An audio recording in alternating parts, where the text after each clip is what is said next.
When the dry season drains the African savanna, every encounter between ultimate predators becomes a battle for survival. When lion versus leopard, the fight begins.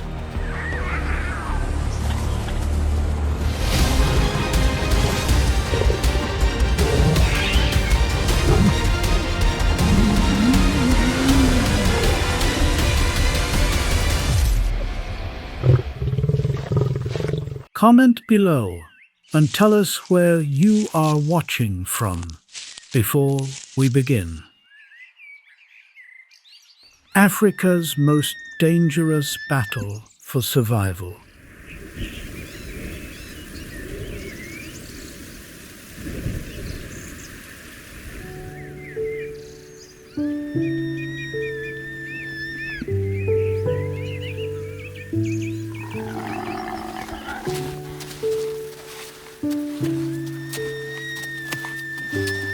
On the African savanna, in the dry season, the water shrinks and the prey crowds into the few places that are left. Territories that once stayed apart, lion and leopard are forced to overlap.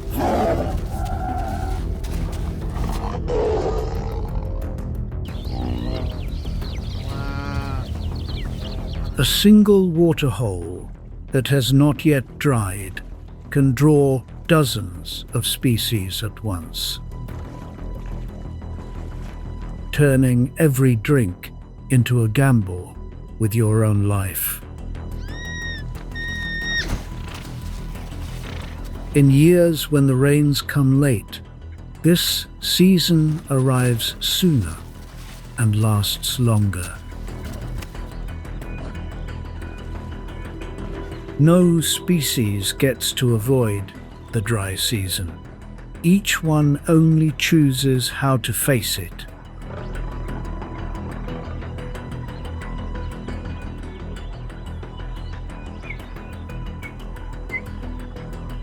This land is shared with cheetahs, spotted hyenas, and dozens of other hunters.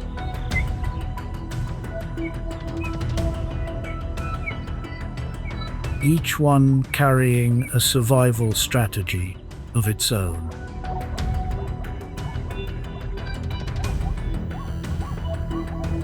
But no two strategies stand further apart than the lions and the leopards.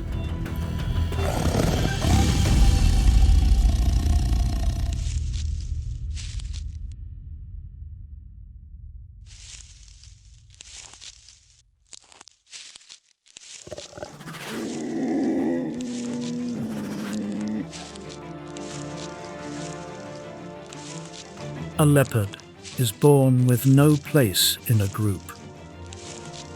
Its social structure allows only a mother and her cubs. No alliance of adults has ever shared one hunting ground. For a leopard, every failure belongs to it alone. No one carries the weight for it.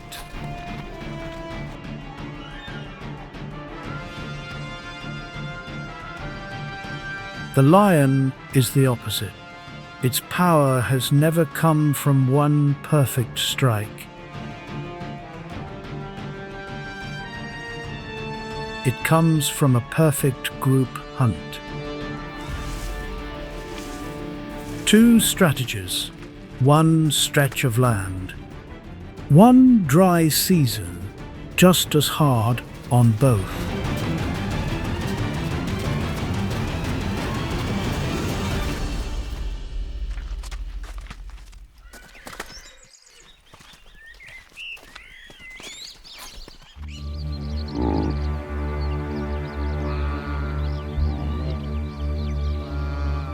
Impalas live on alert, spending more of the day watching than grazing.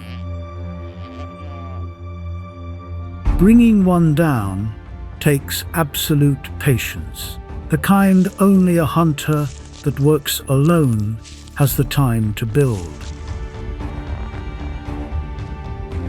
Before the dry season pushes everything to its limit, the leopard makes its first kill after a long week of hunger.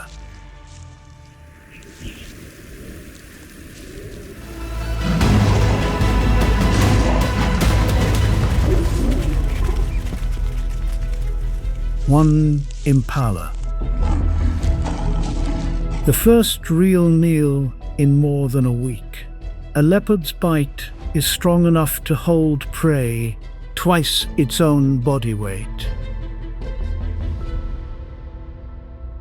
That strength is all it has, because no second attack is coming from anyone else.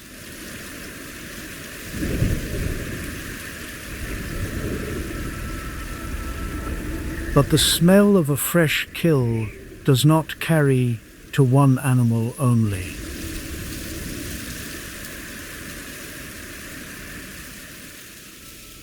The pride catches the scent before the leopard swallows its first bite. Not one, not two, the whole pride.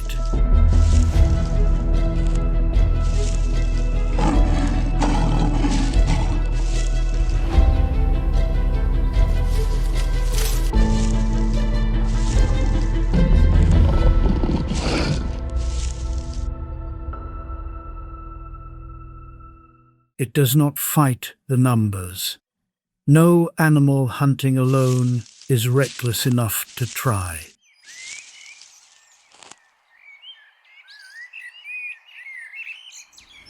It backs away with nothing, leaving behind an entire night of stalking.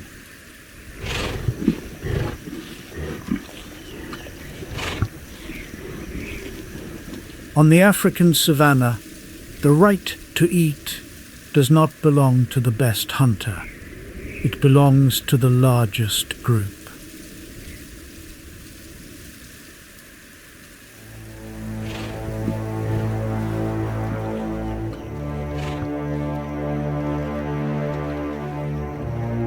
Taking another hunter's meal is no rare exception out here.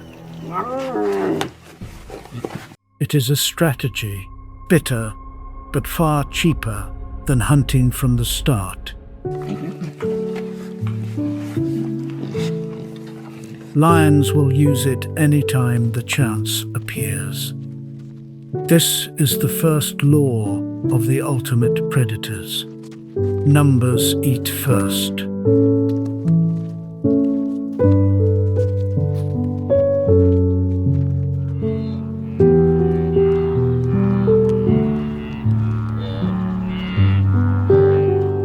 Pride can hold more than a dozen animals, far more than any other hunting group on this land. The larger the pride, the wider the territory, and the more mouths it has to feed every day.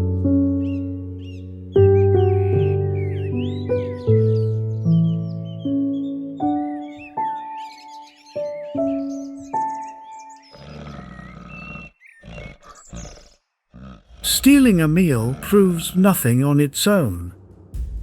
The pride still has to show it can do what no single animal will ever manage alone.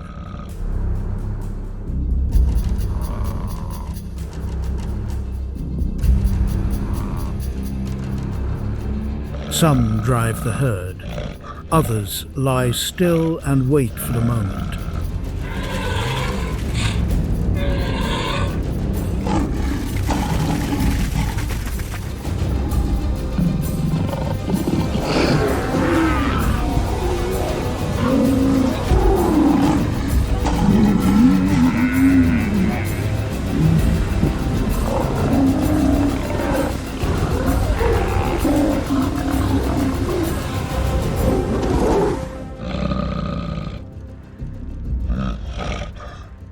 That division of work not the strength of any one animal, lifts the success rate of a group hunt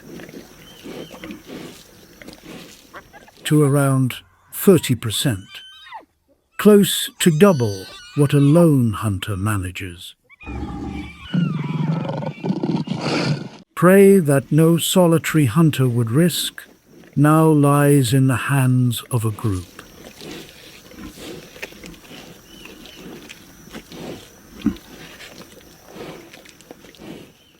Most of the chasing falls to the faster lionesses. Males, heavier and slowed by their manes, usually arrive at the end, when raw strength is what it takes to hold down prey the size of a buffalo. One adult buffalo feeds the whole pride for days.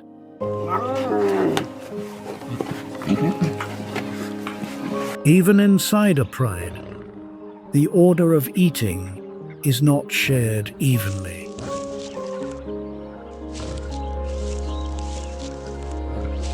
The strongest are always called first. But set against having nothing to wait for, it is still a place worth fighting for.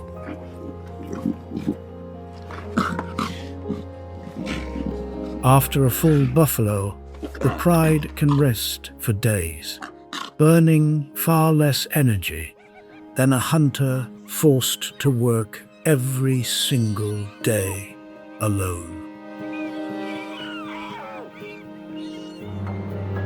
That is an advantage no solitary hunter will ever hold. Even the leftovers from that meal feed dozens of other species, from spotted hyenas to vultures, waiting at the edge of the scene. A strong pride does not only shape its own fate, it shapes the whole web of survival around it. Those numbers are also a shield against rival prides looking to widen ground of their own. A smaller pride would struggle to hold this richer stretch of savanna through one dry season after another.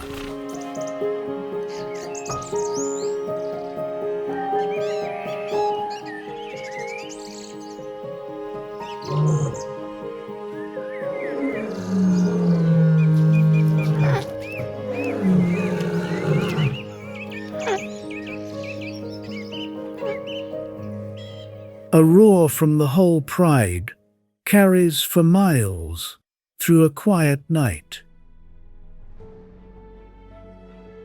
Enough to make anything with an eye on this land think again.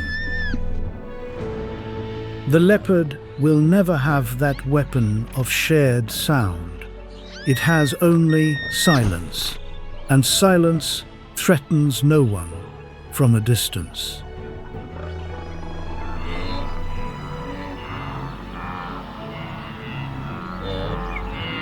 But not every lion has a pride to lean on.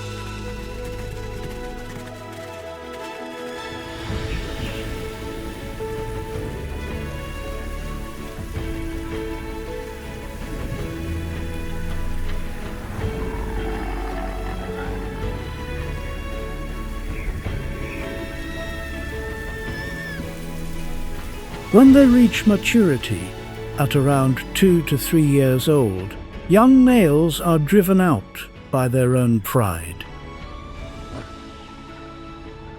The law of the pride leaves no room for a future rival, even when that rival is its own son. It will live as a nomad for the next 2 to 3 years, avoiding every encounter with anything stronger. It has to relearn everything the pride once handled for it, from finding what water is left to reading which ground already has an owner. One wrong step across a border can mean a fatal encounter.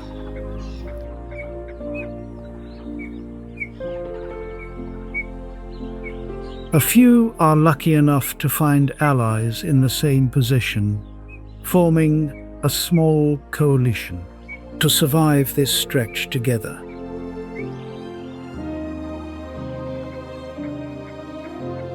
A coalition, even of only 2 or 3, still carries the same advantage as a pride in miniature.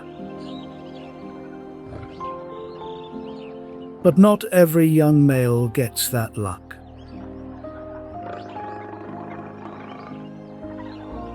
Most of the rest have only themselves, no coalition, nothing behind them. Only a small share of them live long enough to challenge a ruling coalition.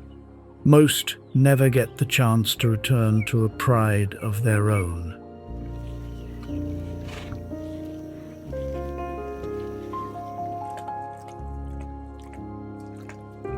Not everything that survives the pride survives the nomad years. Hunger, injury, and encounters with stronger animals make this the most dangerous stretch in a male lion's entire life.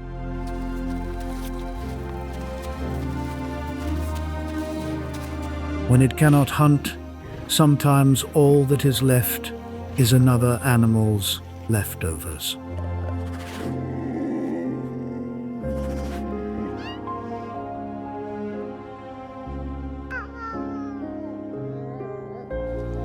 In another corner of the same territory, the leopard faces its own version of that pressure. Raising 2 cubs instead of 1 does more than double the mouths. It doubles how often she has to leave the den, and every departure is a bet. For the first few months, milk is still the main source of life. But when both cubs start asking for meat earlier than expected, the hunting load on the mother rises before she is ready for it.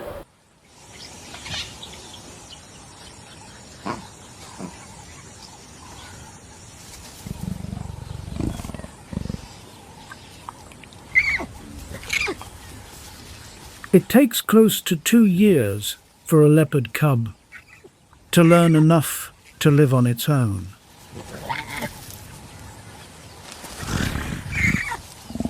For all of that time, every duty of protection falls on the mother alone.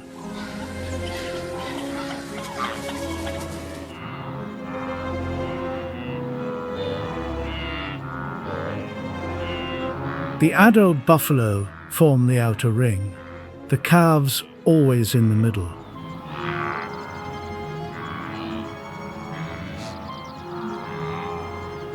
A buffalo mother will stand her ground against several lions at once to protect her calf. A single distress call can bring the whole herd charging in within seconds. A pair of horns can run straight through a full-grown lion that attacks at the wrong moment. That is why no hunter working alone will aim at an adult buffalo. Only in the first weeks of life, before a calf can keep pace with the herd, does it truly come into range. A calf that drops behind, even by a few steps, becomes a clear signal to anything that is watching. Both the lion and the leopard learn to read that signal, though they never shared a single lesson. A hunter on its own has no chance against that formation head-on. The lion relies on one decisive strike from close range. The leopard relies on the patience of every silent step.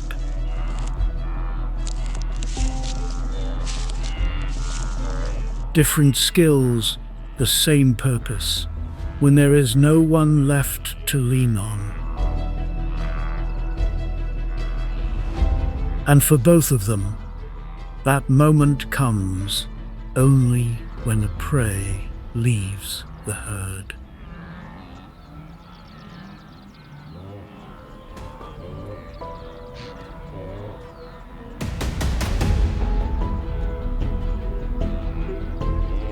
No one drives the herd for it. No one waits in ambush beside it.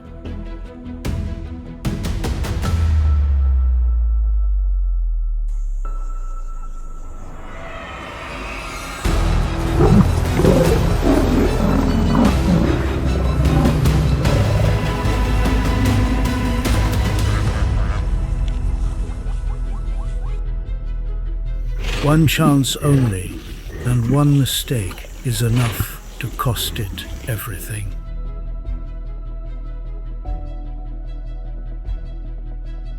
For the leopard, every hunt like this means another stretch away from the den.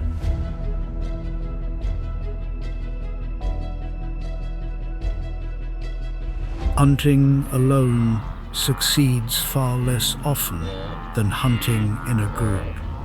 But for both of them, it is not a choice.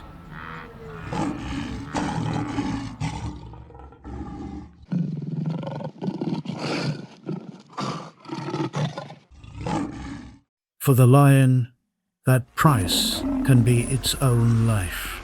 For the leopard, the price lands somewhere it cannot defend.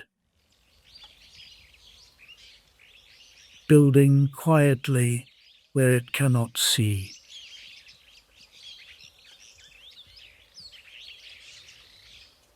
Who do you think does better hunting alone? The lion or the leopard?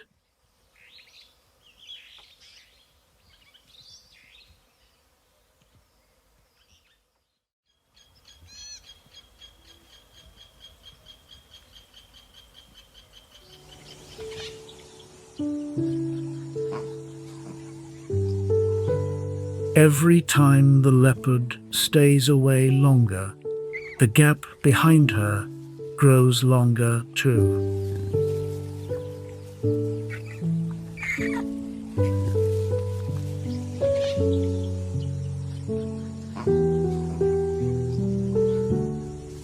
One successful hunt can hold her away for hours, long enough for any threat to slip through. While the cubs are still too small to defend themselves or run. That risk can barely be narrowed. Cub mortality before independence varies widely from region to region, reaching as high as 90% in some places. Most of it comes from other predators, and lions are the largest threat of all.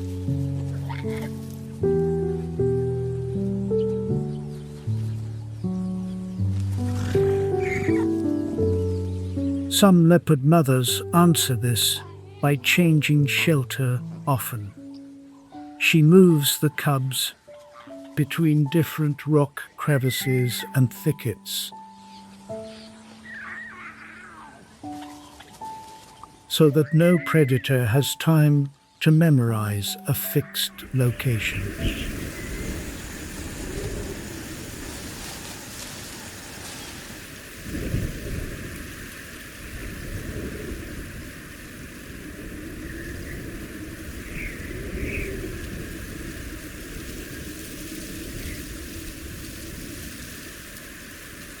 A morning hunt can stretch into late afternoon if the first target gets away.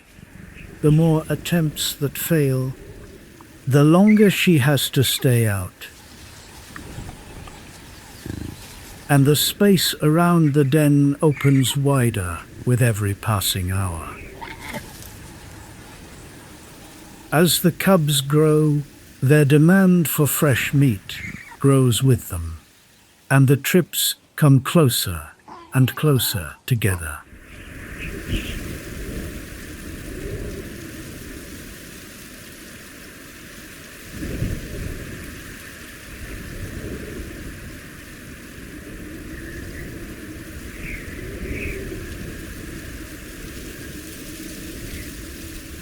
Every leopard mother in this landscape faces her own version of that risk, repeating with each dry season, each generation.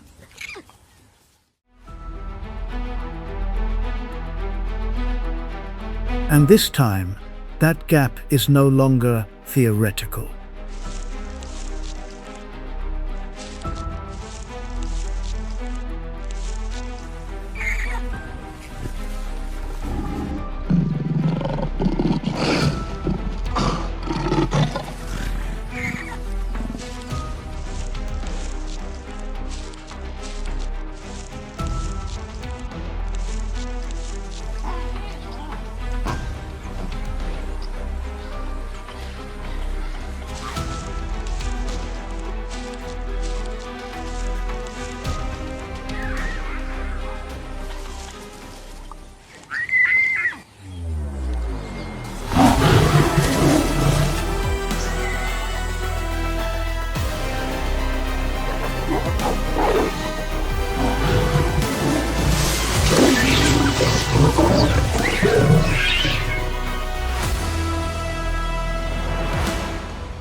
Only one cub answers her call.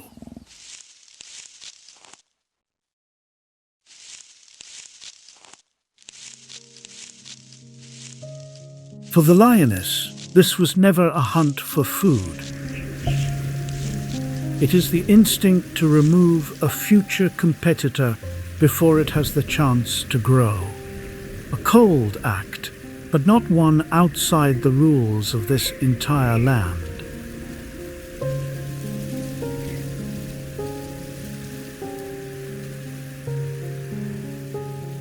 One lost cub is not only the leopard's loss. For a species already scattered and alone, every thinner generation leaves a gap harder to fill than it would be for any animal that lives in a group.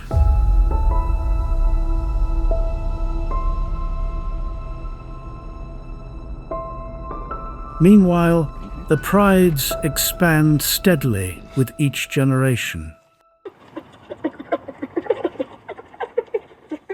And those numbers are enough to hold the ground they have taken. The surviving cub will grow up with its mother and no one else.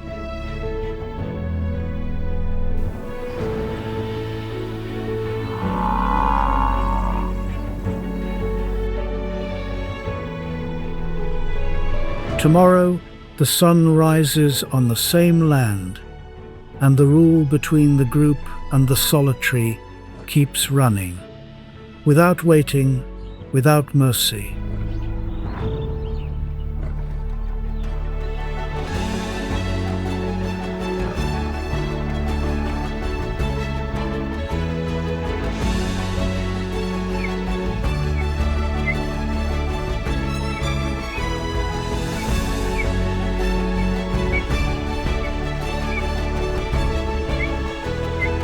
On the African savanna, the rule does not change.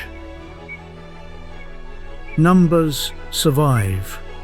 The solitary pay.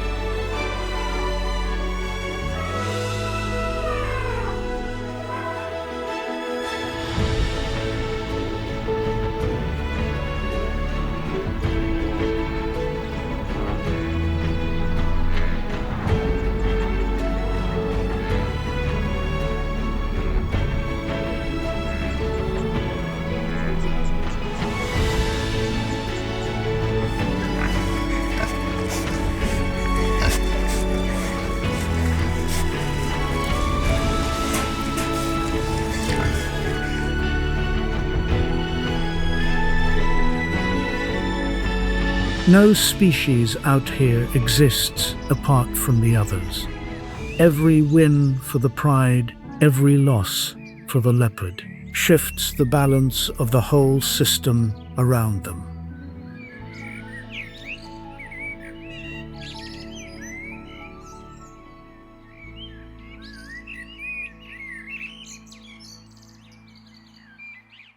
The ultimate predators are not the strongest.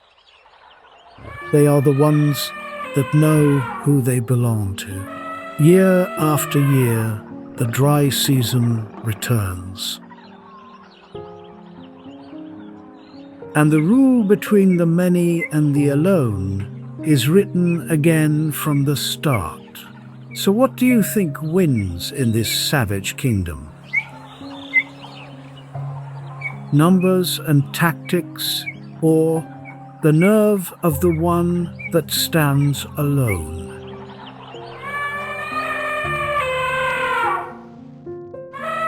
Leave your answer below and stay with us for the next survival story on the African savanna.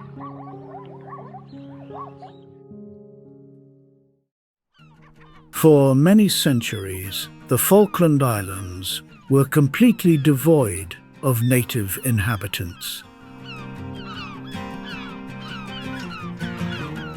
This place served simply as a resting stop for seabirds and seals and the occasional passing ship.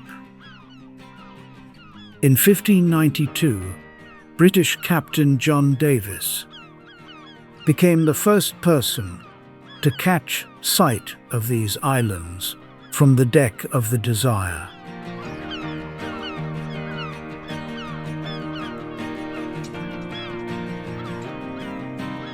Nearly a century later, in 1690, John Strong became the first person to set foot on the island.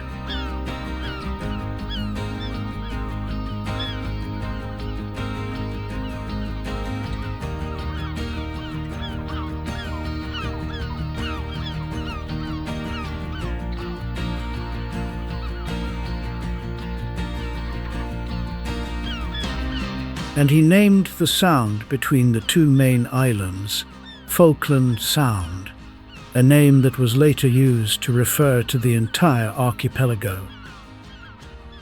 By the mid-19th century, the French established the very first permanent settlement here. Control then changed hands from Spain to Britain, with each shift in rule marked by raising a brand new flag.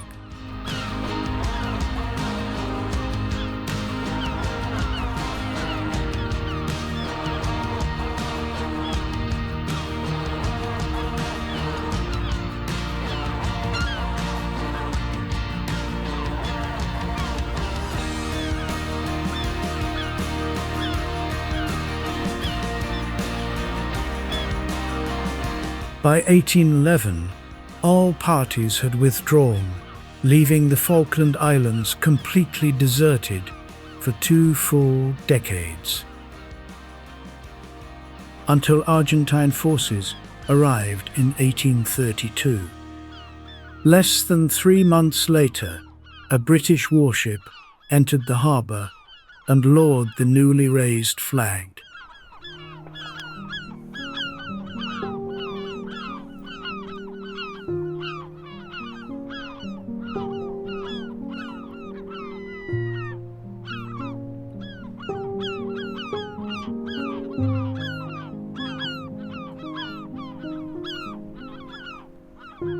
By 1845, Stanley officially became the capital. To this day, traces of the past remain scattered among monuments and inside the small museum in Stanley, though most of the time they are rarely brought up.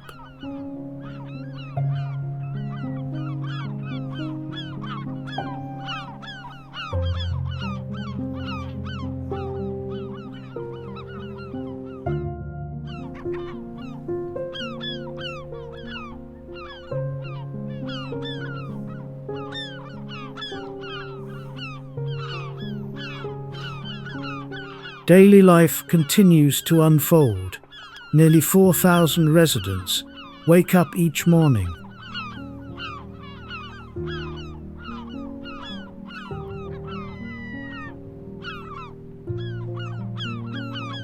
Stepping outside to face the ocean breeze, as on any other day, even while the underlying question of sovereignty has yet to reach a final verdict.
When setting foot on the Falkland Islands, what surprises you isn't the vast emptiness.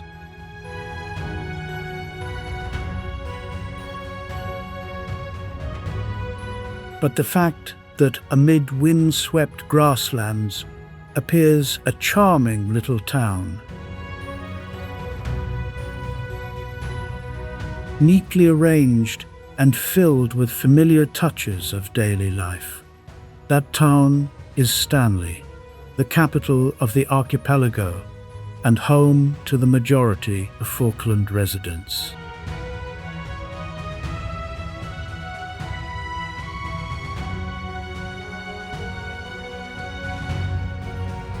Stanley stretches along a stunning natural harbour on the eastern coast of East Falkland.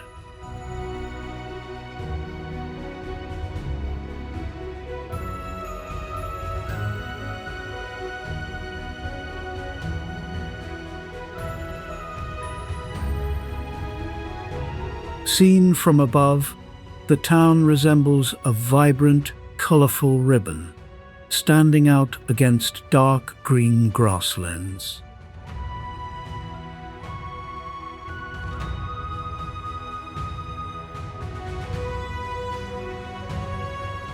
And chilly offshore waters, with rows of corrugated metal roofs in red, yellow, and blue, lining the coast.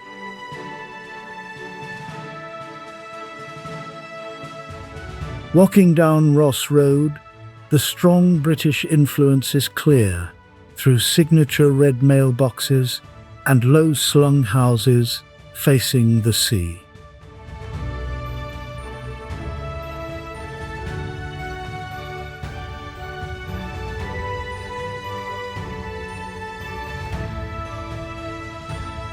Christ Church Cathedral, with an arch made of whale jaw bones weathered by time, standing out front, is one of the town's most recognizable landmarks, recalling an era when whaling ships once cut through these waters.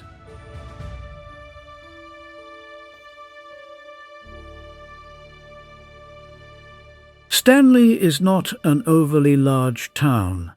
Just a quick drive can take you through nearly the entire residential area. It gathers most of essential services for the entire archipelago.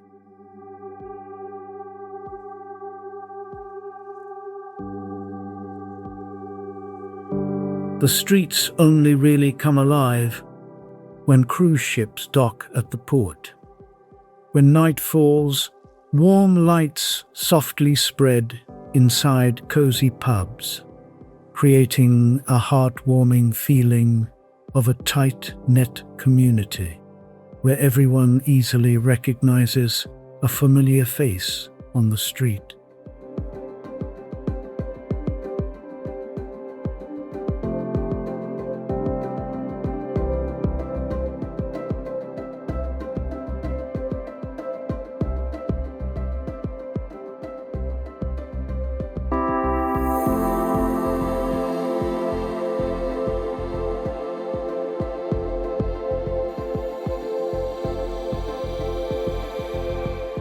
Leaving the last homes at the edge of town, the island landscape changes almost instantly.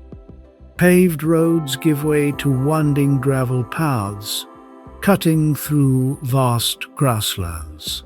Houses disappear, leaving only rolling low hills, beneath a sky so vast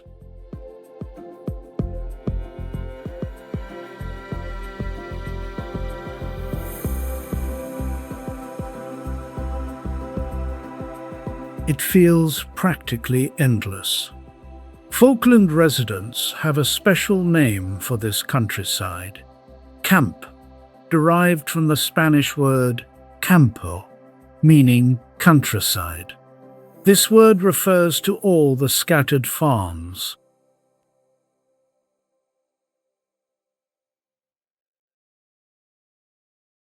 and small settlements spread across the archipelago, often separated by dozens of kilometers of low hills or narrow trails, just wide enough for four-wheel drive vehicles to pass. Crossing that vast landscape, a farmhouse often stands alone.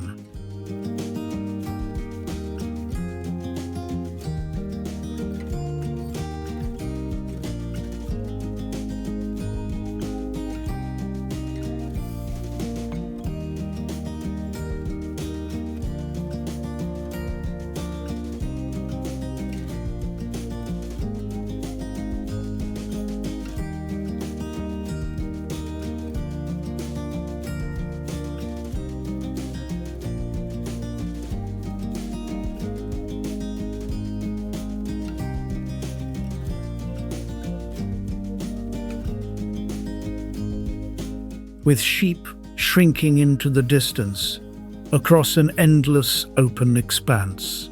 Life in camp feels less like isolation.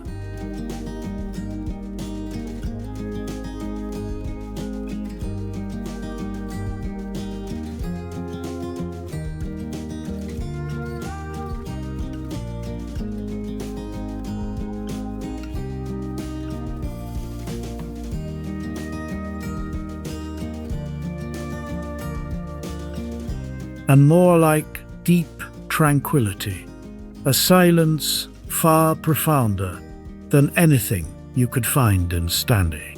The sound of wind sweeping over rooflines blends with the soft rustle of dry grass.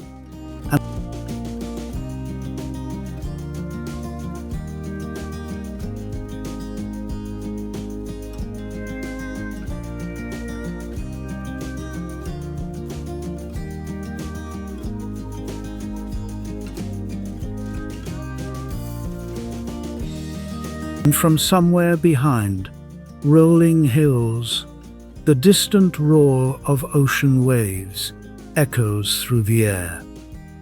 Every now and then, when night falls, the contrast between these two worlds comes into sharp focus.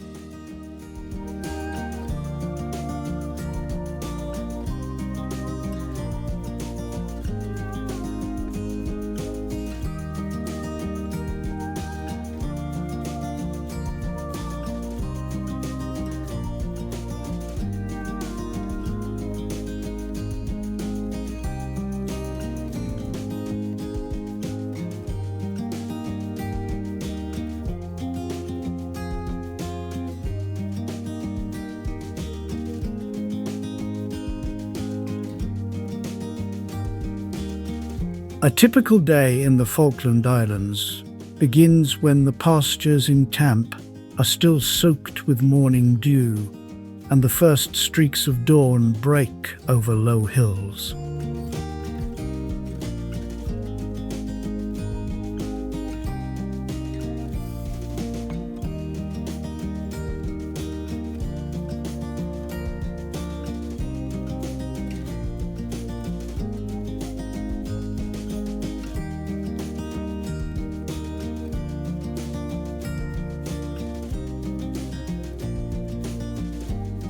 Farmers step out of houses with lights still glowing inside, heading toward sheep flocks, gradually scattering across expansive pastures.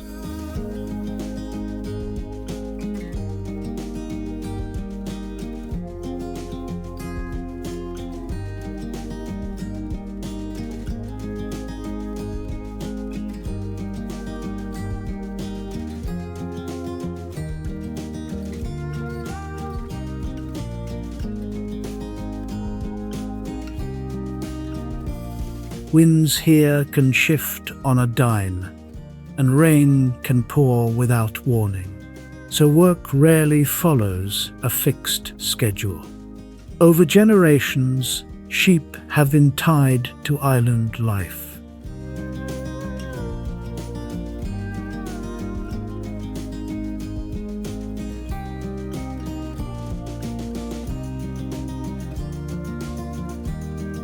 On sprawling farms where horizons seem to stretch forever, sheep graze lazily across short grass beneath the coastal breeze.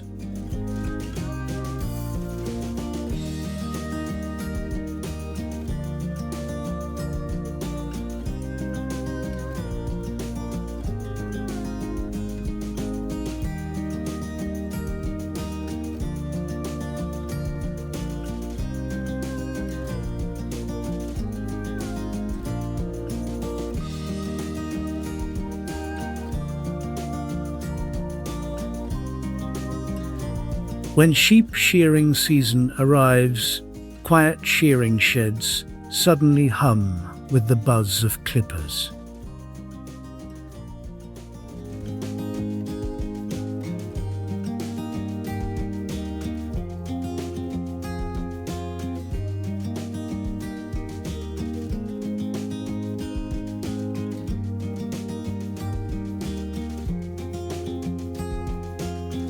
And the rich scent of freshly harvested wool. There was a time when wool production virtually carried the entire island economy. By the late 20th century, Chile offshore waters became the new hub for the fishing industry.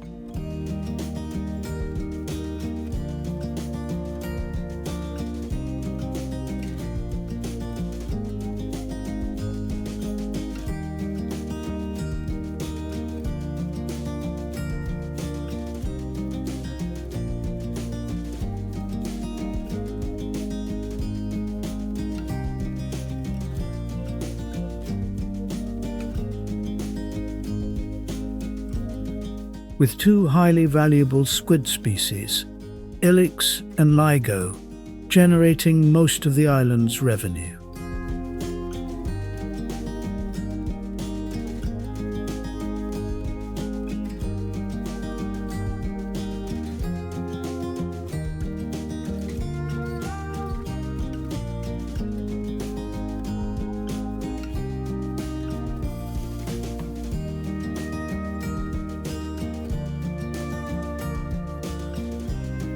During every fishing season, Stanley Harbour takes on a completely vibrant energy, with massive fishing vessels arriving and cranes operating around the clock.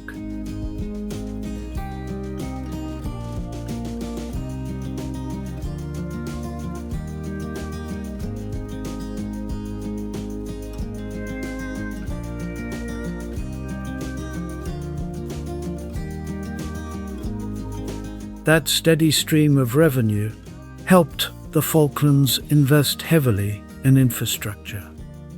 Yet ranch life never faded away. Pastures still stretch out into the distance, and shearing sheds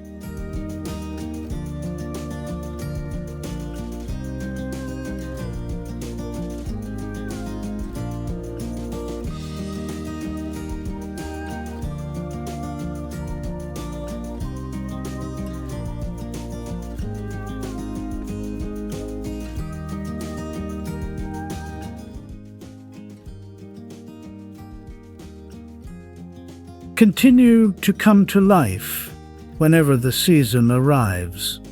Amid busy work hours, Falklanders still keep a cherished break known as smoko. This long-standing tradition originally served as a smoke break for workers past.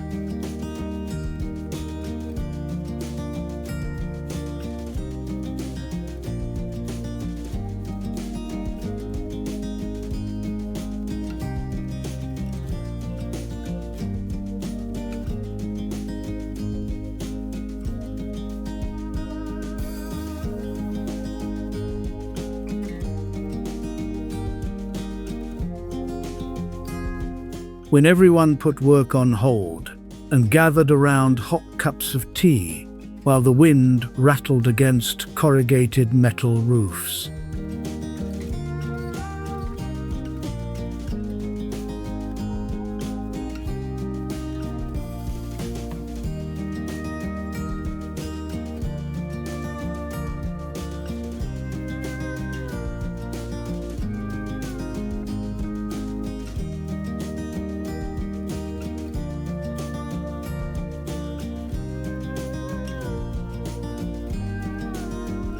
Family meals also reflect the character of surrounding pastures and seas, featuring slow-roasted or braised mutton.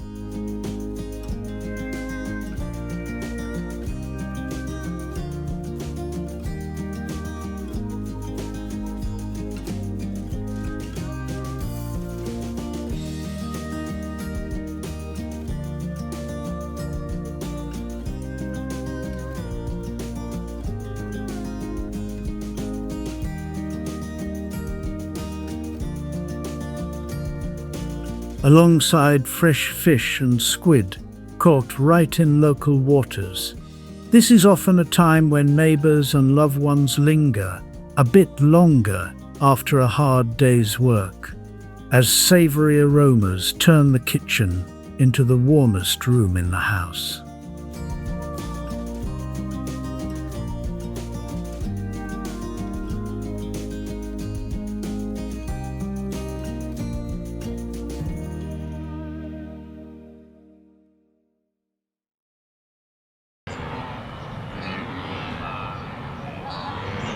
Three confrontations will decide who truly deserves to be king of the savannah today.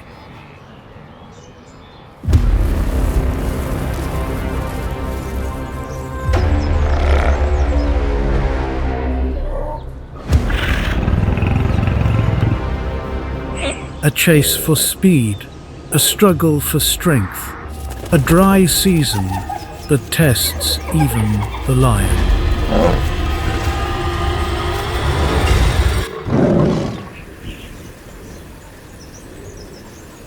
This is wildlife in Africa, where no position ever lasts forever.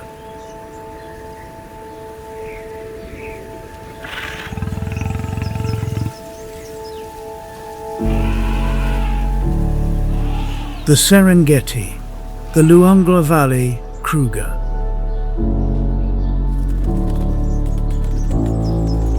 three lands that shape this savanna.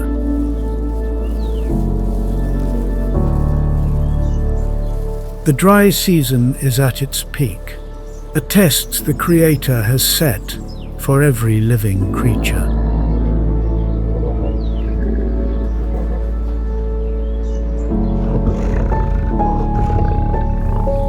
And not every wild animal is lucky enough to survive. Even the most brutal predators are suffering some of the worst hunger and thirst in the region. Drought doesn't take sides. It is the common enemy, silent and merciless. The battles you're about to witness will be spectacular and brutal.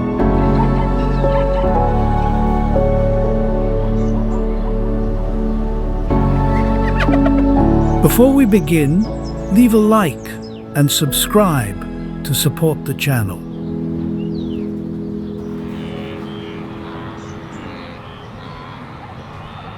In the depths of the dry season, the gazelle herd must take greater risks to find the last blades of tender grass. For a hungry cheetah, this is a rare chance today.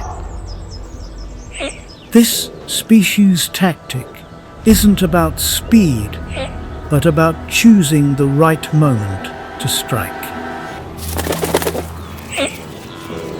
About half of all chasers fail within the first few seconds if the starting distance is too great.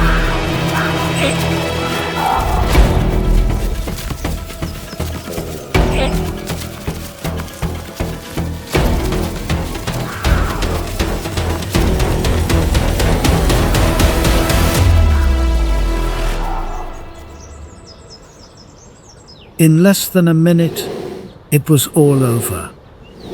The young prey stood no chance against a speed of over 100 kilometers an hour.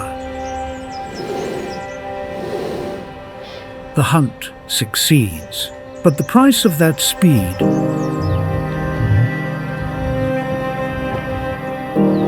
comes right after. Body temperature spikes, forcing her to eat quickly.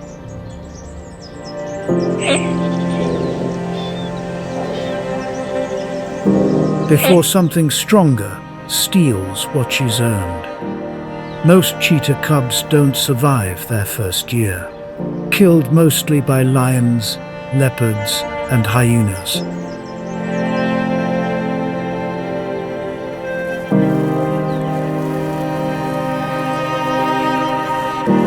Predators that outrank her on this hierarchy, hunting them down. On this very Serengeti land, the indigenous Maasai people have long viewed the speed and courage of predators as an inseparable part of their own identity. Speed is only the first rung on the African savanna's ladder. It's powerful, but not flawless, and not always enough to survive a dry season like this one.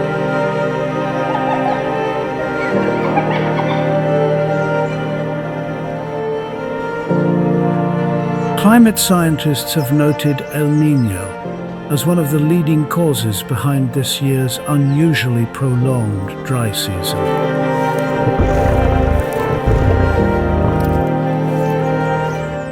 As the last water holes dry up, every species on the savanna faces the same test.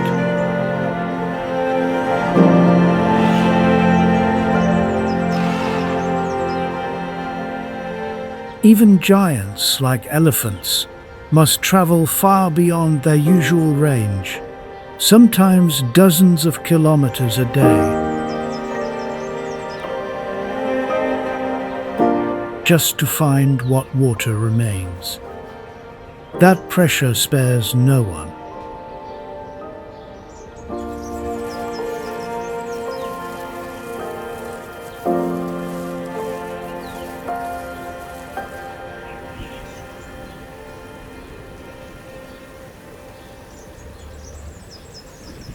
from the smallest gazelle to elephants weighing tons, all competing for every last drop that remains.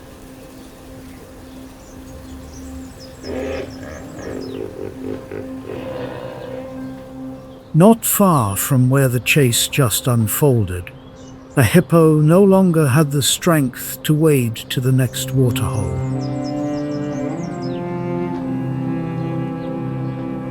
This species needs to stay submerged often to keep its skin moist and cool its body down.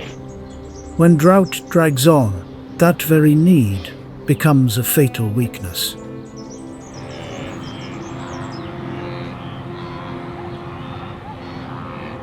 It didn't die from any attack. It died from heat, from thirst. A full-grown hippo needs dozens of liters of water a day just to keep its body temperature stable. As waterholes shrink, more and more hippos are forced to crowd together in an ever tighter space, raising the risk of conflict within their own kind. The hippo is an invaluable link in the river's chain. Their waste carries nutrients from grassland into the water.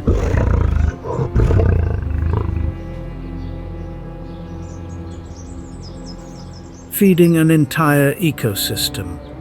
When it falls, the rest of the ecosystem has to scramble to fill that void. This isn't the first time drought has claimed multiple hippos at once. Other rivers across Africa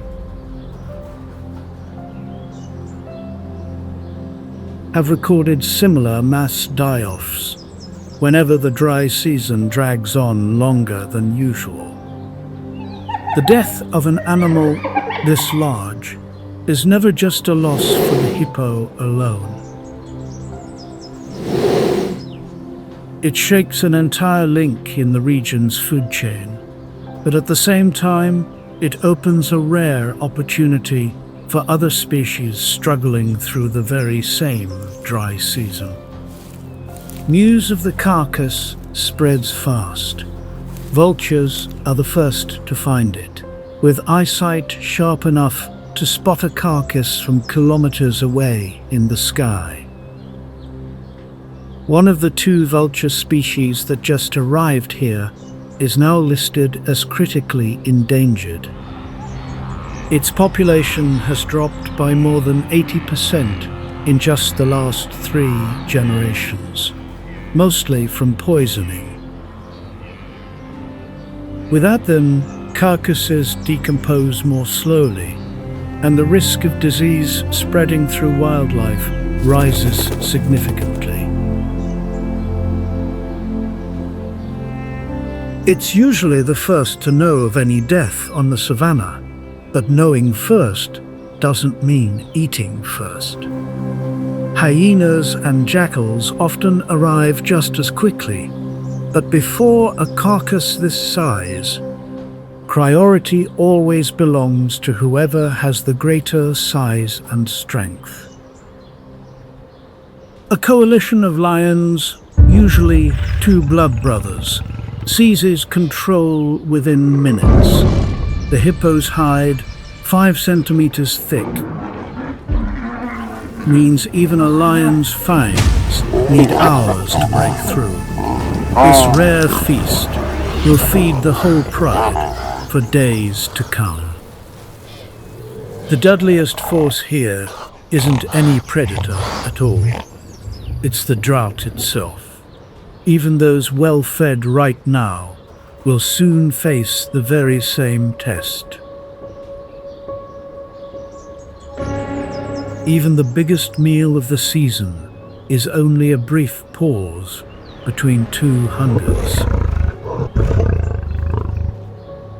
On the savannah, a species' luck rarely lasts more than a few days.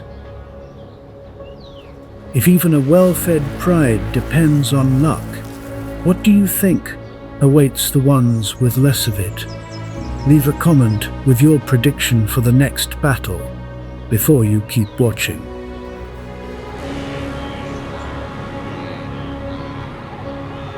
This is a species that shares territory with no one, not even its own kind, except while raising young. To avoid lions and hyenas, rivals many times its size. It often hunts along the edges of territory, where competition is thinner. Sometimes that means edging closer to human settlements.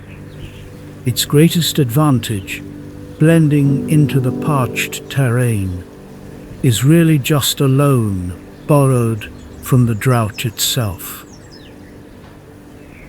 When the rain comes, that loan will be called in overnight. Across Africa, the leopard is the big cat with the widest range of all.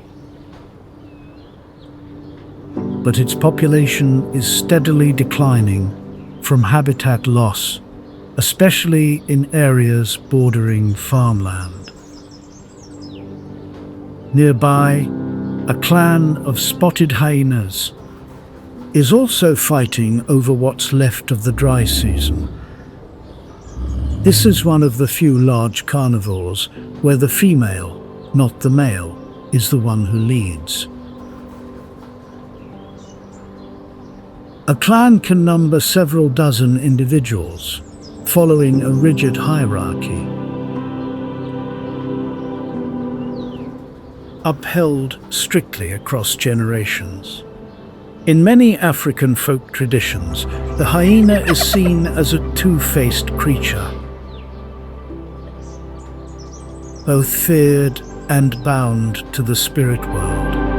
But even jaws powerful enough to crush bone can't expand its territory forever. This species is often mistaken for a mere scavenger, but most of what it eats actually comes from hunts of its own making. As long as they outnumber them enough to do it. In the harshest corner of the region, a pride of lions led by a lioness has gone hungry for days on end. This species' hunting success rate on the savannah is only about 3 in 10, a truth rarely mentioned behind the title of King of the Savannah.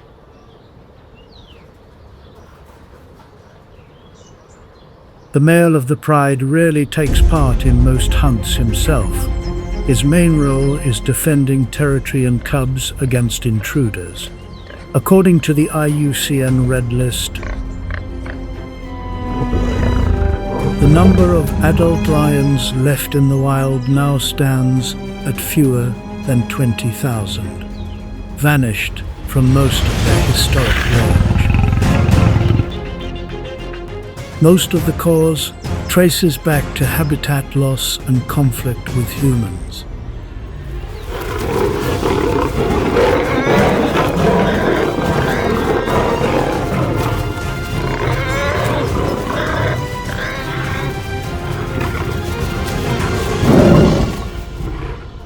As traditional hunting grounds keep shrinking under the spread of farmland and settlements. For a pride that has gone hungry this long, every wrong decision can cost the lives of its weakest members. The sky refuses to release a single drop. And then, after exactly 20 hours, the sky finally breaks. In a single night, the leopard's hiding place vanishes beneath the rising water. At the same time, nearly 90% of the region's impalas give birth within the first 2 weeks of the rains, opening up the very food source this starving pride needs most. Luck on the savannah has never belonged to one species forever. It belongs to the weather. In many African communities, the season's first rain has long been seen as a kind of blessing. In Brazil's Nordeste region, the ache of waiting for rain after long droughts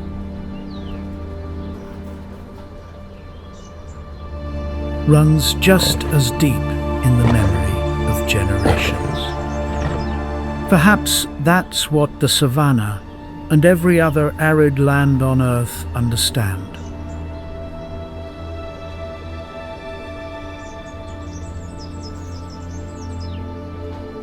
That wherever there is life, there is always someone finding a way to believe in a day the rain will fall.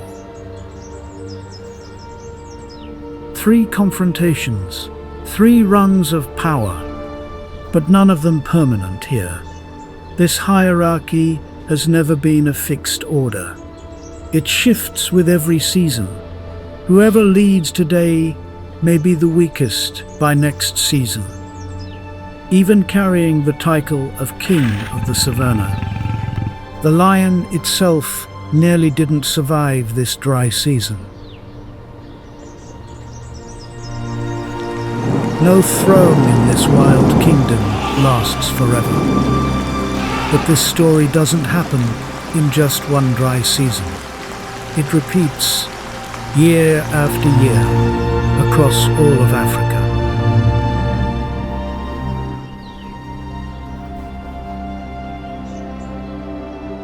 According to the World Wildlife Fund's 2024 Living Planet report, the average size, or if we look for words and steam, which is beyond the mind beam, the decline recorded is one beautiful word: addictive. The lion alone, once a symbol of power across the continent, now has fewer than 20,000 adults left in the wild. It has vanished from most of the territory that once belonged to it.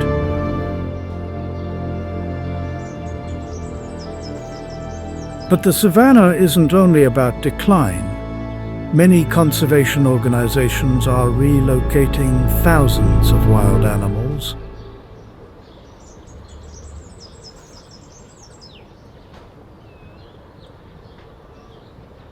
Re-establishing populations of lions, leopards, and black rhinos in lands that lost them decades ago.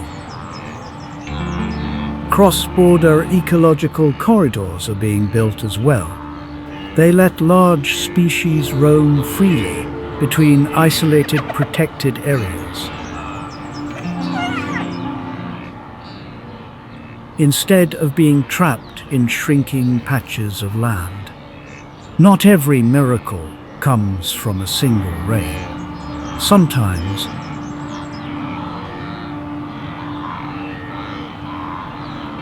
it's the result of quiet, relentless effort. On the African savannah, the common enemy of every predator is drought. But on the opposite side of the planet, in Alaska, that same enemy takes the shape of ice. Yet the rules of the game stay the same, whether it's heat that scorches skin or cold that cuts to the bone.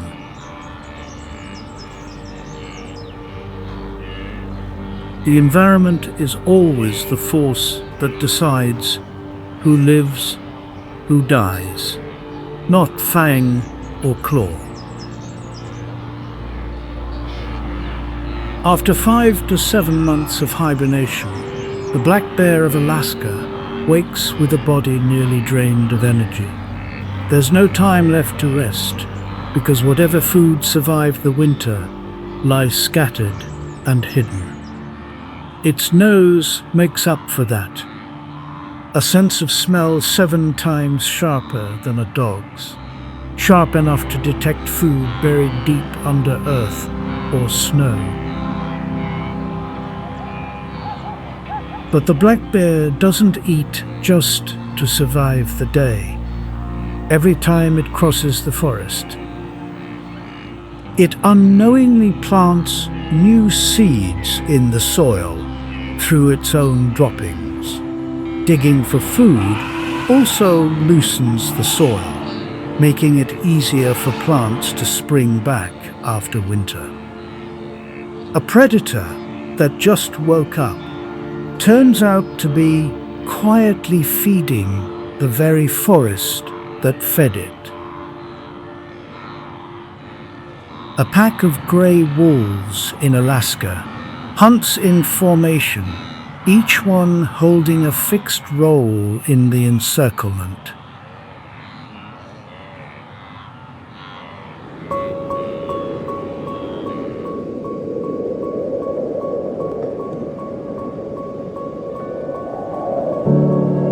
The leader signals through howls and body language, while the whole pack constantly adjusts tactics as the prey changes direction. They can reach speeds of up to 60 kilometers an hour, even over thick snow and the rugged terrain of the taiga forest.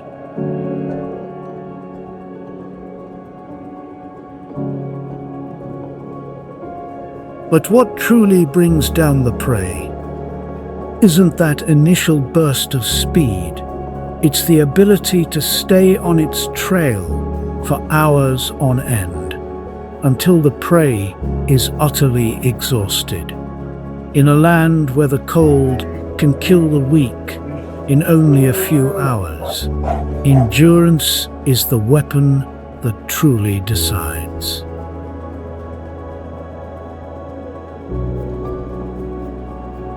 Every year, when salmon season begins on the Brooks River, more than 1 million fish swim upstream to spawn. The brown bear of Katmai doesn't need to wait for the fish to swim close to notice them. Its nose can catch the scent of salmon from as far as 20 kilometers away.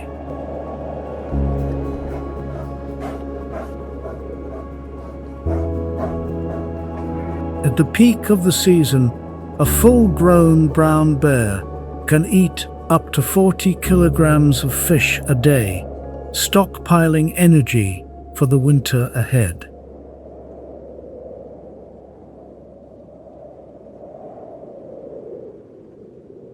That feast doesn't nourish it alone. Eating salmon and then leaving droppings across the forest, the brown bear unwittingly carries nutrients from the ocean deep into the land.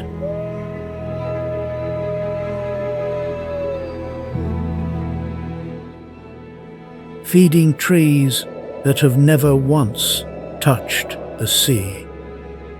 An orca pod can number anywhere from 5 to 30 individuals, and each one knows exactly its role in the hunt.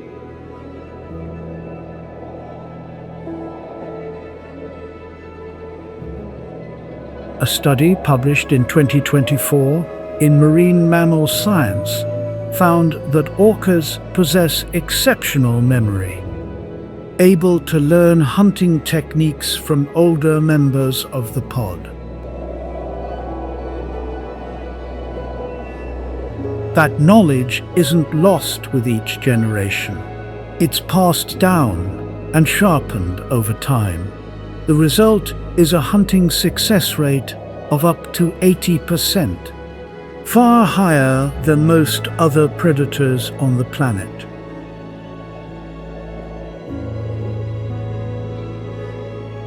When the final strike comes down, its bite force reaches up to 19,000 newtons, enough to take down a seal or sea lion in an instant.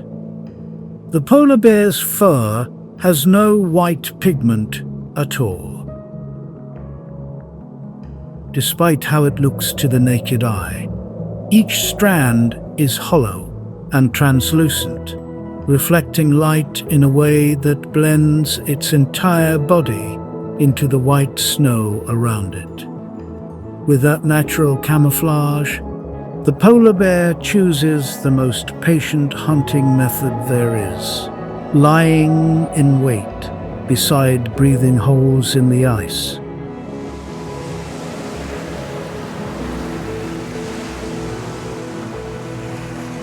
Where seals are forced to surface for air. It can wait for hours, even days on end, without moving a muscle.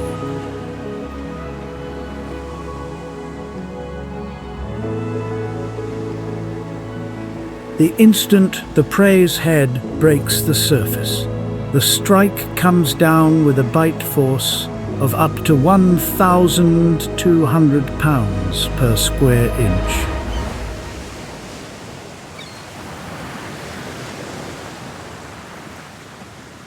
Enough to crush its prey's bones instantly.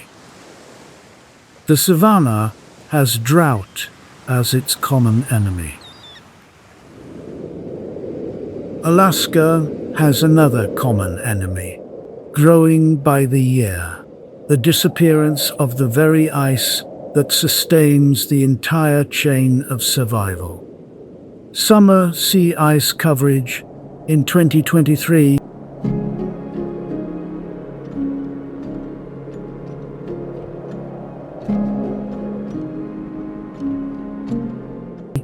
shrank nearly 40% compared to previous decades. According to the WWF, the polar bear population has dropped by more than 30% over the past 3 decades.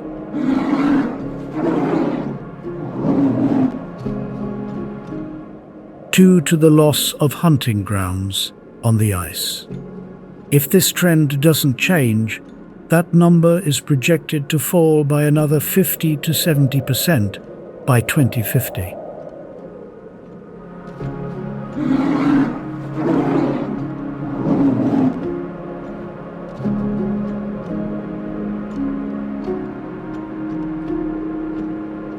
A hippo can die of thirst when the savanna's riverbed cracks dry. A polar bear can just as easily die of hunger when the ice it needs to hunt is no longer thick enough to hold its weight.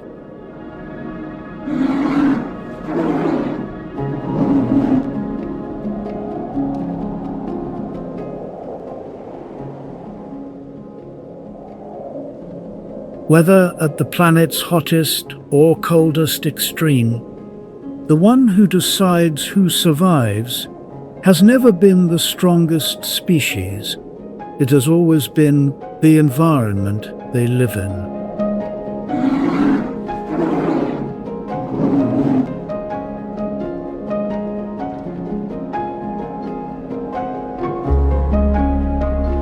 Every wild journey eventually leads us to the harshest limits of life.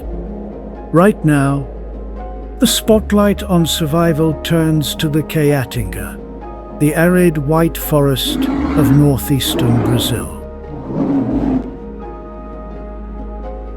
Let's witness how life still rises, stubbornly, from stone and dust. Bidding farewell to the scorching heat of these barren lands.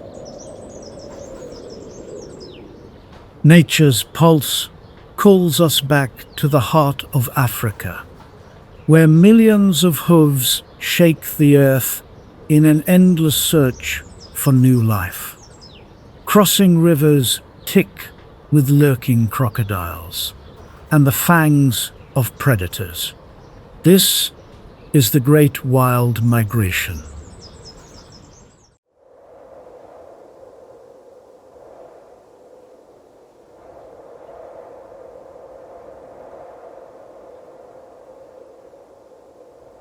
Hear the supreme law of survival.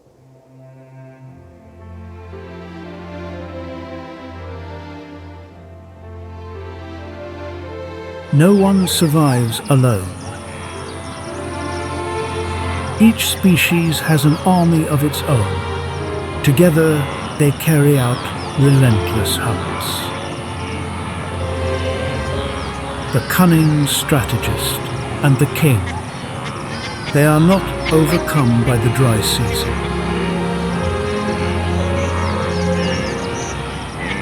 But they can never get the upper hand on the king, or rather, that mighty lion pride.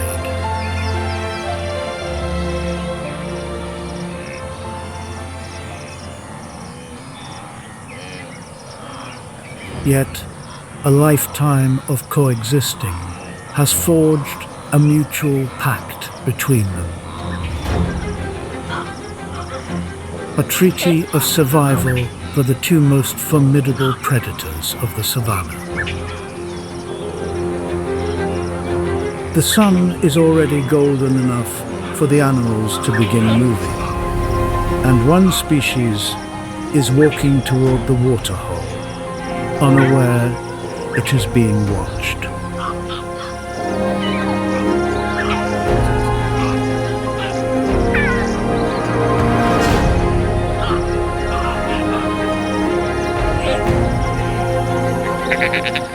Greater kudu.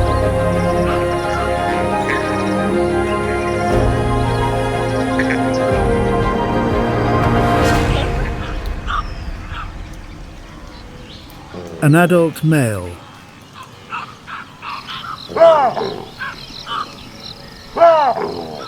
At 300 kilograms.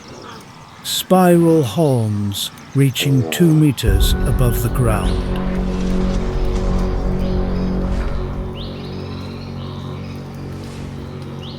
One kudu male, a single lioness, cannot bring him down.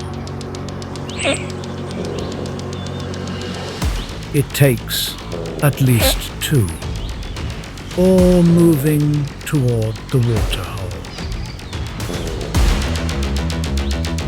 A deceptive silence. The young baboon makes a sound. Not to warn, to hunt. The alpha baboon beneath the acacia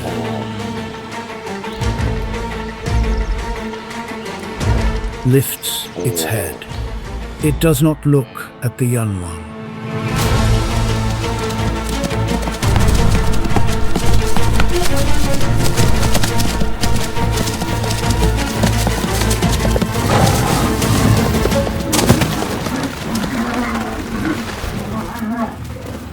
It looks at the kudu male. The queen has lifted her head too. Between two species, no words. The hunt has already begun, long before the kudu knows it.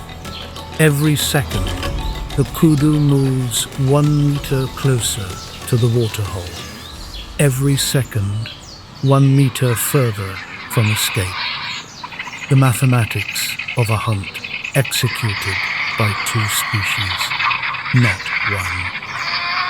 The savannah holds its breath, though no sound has announced what is coming.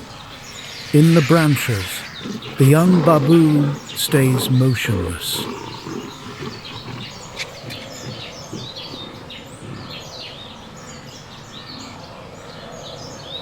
Eyes tracking every movement. This is the hardest part of the agreement. One call from the baboon could save the entire kudu herd. But today it stays silent. The queen does not rush. She has never rushed in her entire hunting career. Too late, the herd shatters. Every animal running in a different direction. But the lion eats first. The hierarchy that has governed this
As the feast draws to a close,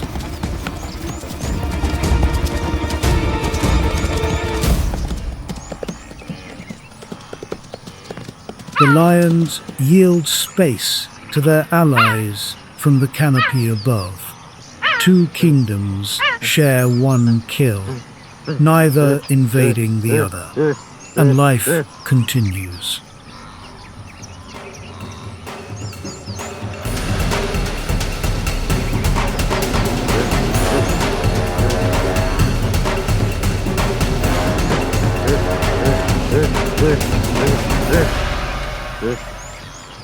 Today is an ordinary day in Masai Mara.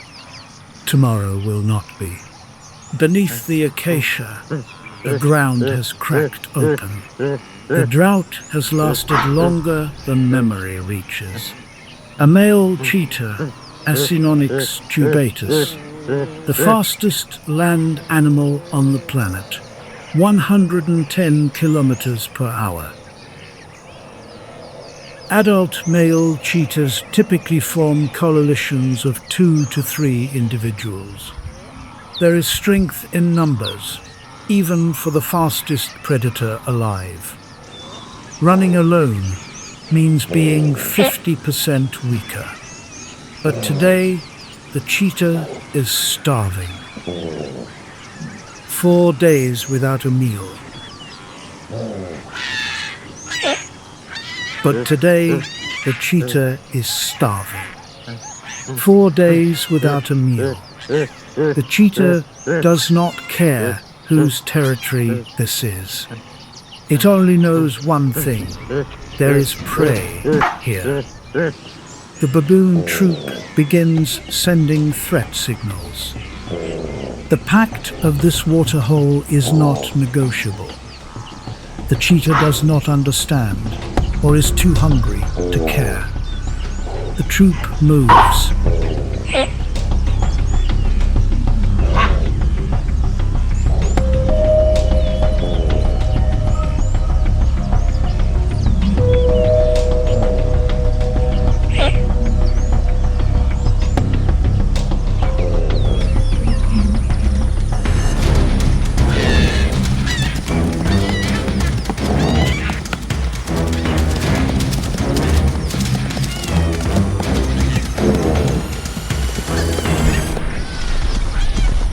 One flank swings north, cutting off the cheetah's retreat.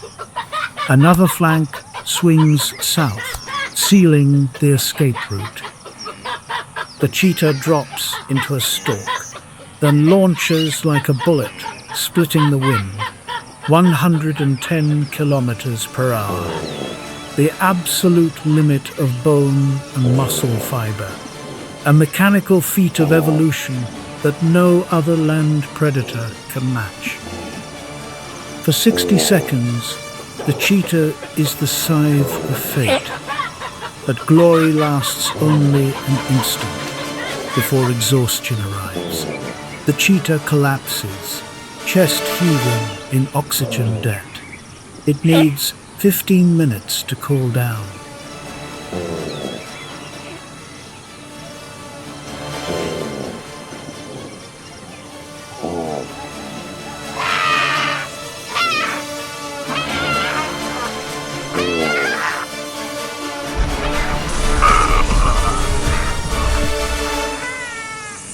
"15 minutes of total vulnerability.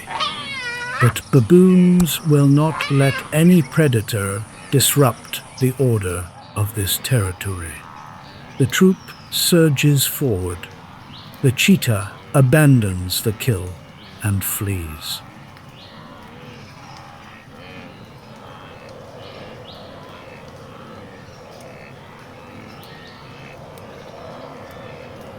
The fastest animal on the savannah just got run off by a primate. Today is a good day in the records of the pact. But hunger was never a clean story. 3 days later, the baboon troop will face a question the pact cannot answer. Every dry season in Masai Mara, has a peak of cruelty. It usually falls between the 9th and 10th week. The drought is no longer a challenge. It is a suspended sentence over the entire kingdom of Mara.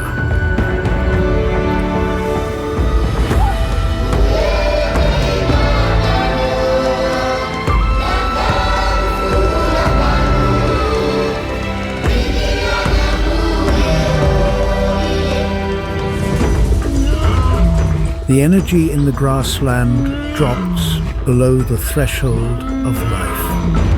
Hunger now is the serpent in the Garden of Eden. It whispers about a betrayal necessary for survival.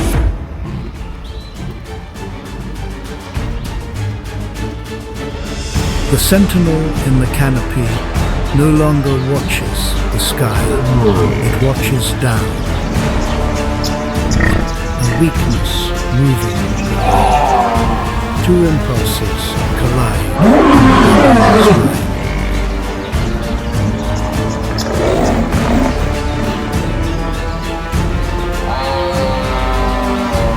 The first is the instinct of hunger. The second was learned in the troop, in the pack. No, this gazelle fawn weighs 3 kilograms. Enough protein to carry one baboon through a full day. More than enough for a single meal.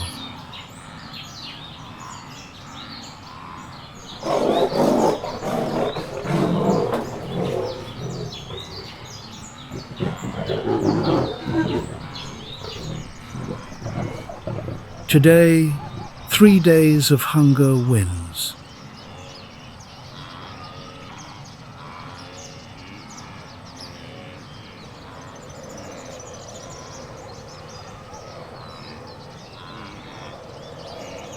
The baboon does not just break the pact, it reveals its nature as a predator. Baboon doesn't hunt only when hunger strikes. In another stretch of savanna, a female named Tubu has turned predation into a practiced art. In calving season, the newborns become targets. Female baboons rarely initiate a hunt alone.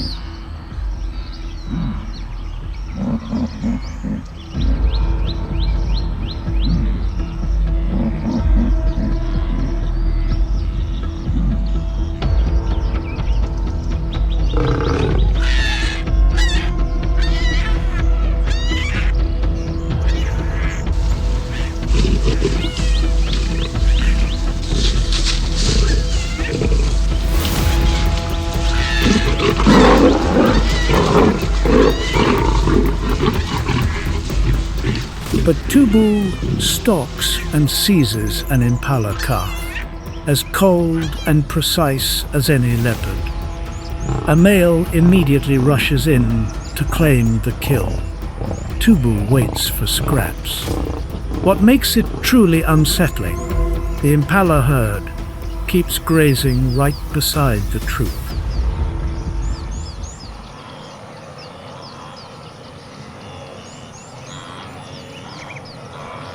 They have no idea who killed their young.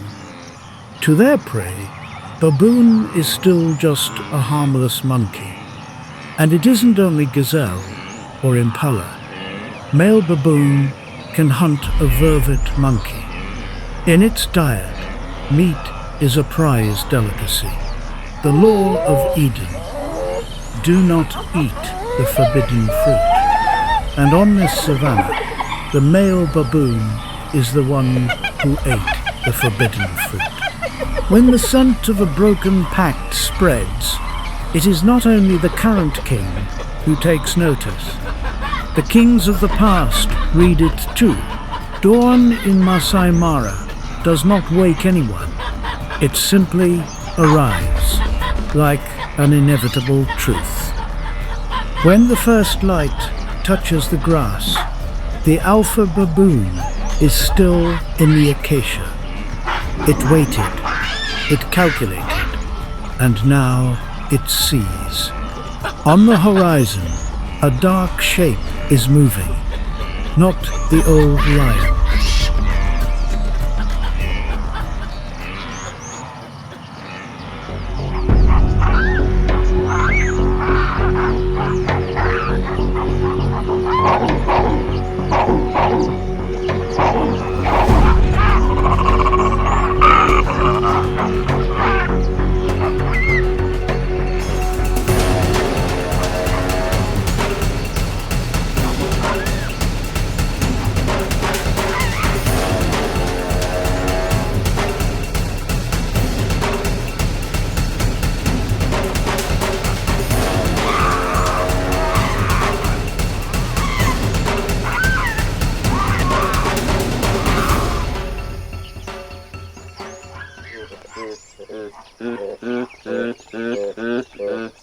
A young male. A gait that has not yet learned arrogance. He does not come alone. This young lion did not arrive by chance. His scent tells the story of a predator who has never lost a territorial challenge. In the Mara Triangle,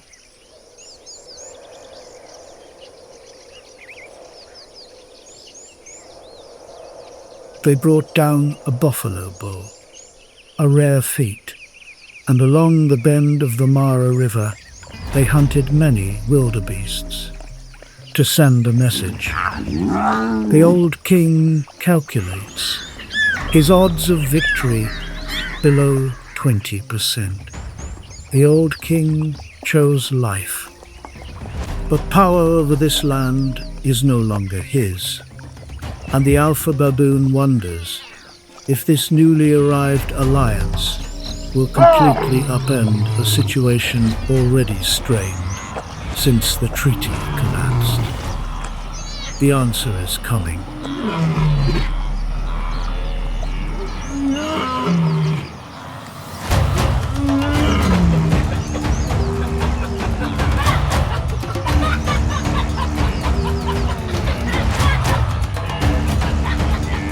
24 hours after the new king takes the territory, a new male lion typically eliminates the cubs.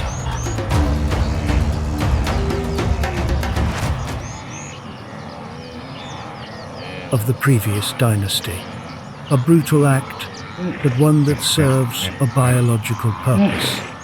The new king must quickly identify which species was active in the old territory. He does not yet know the full extent of the pact. He knows only one thing. There is a species hunting the same prey as him. That alone is enough. The queen, closest to the new king, will carry out the sentence.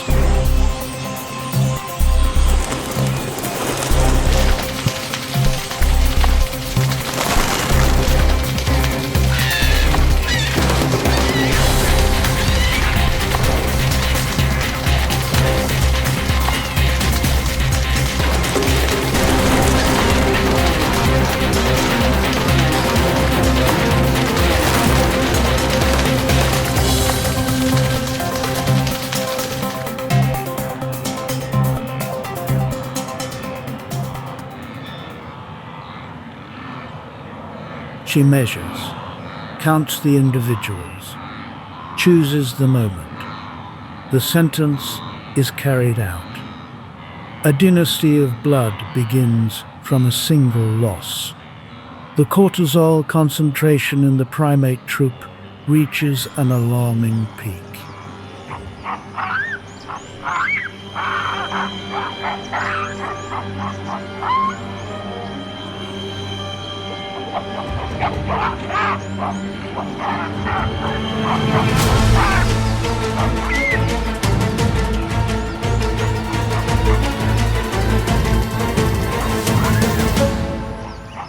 Today, the baboon does not think about the pact. It thinks about revenge. But to take revenge, the troop needs unity. And after those brutal days, the troop is already on the edge of fracture.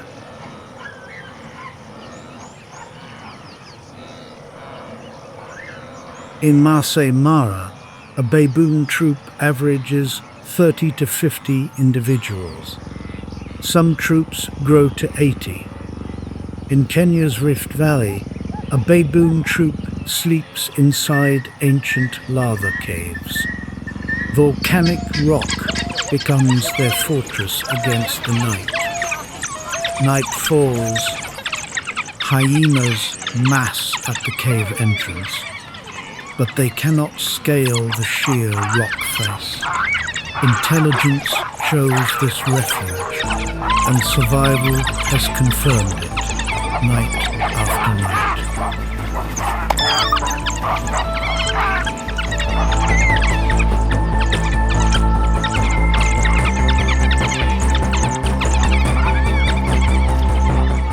The life of a baboon has never been easy.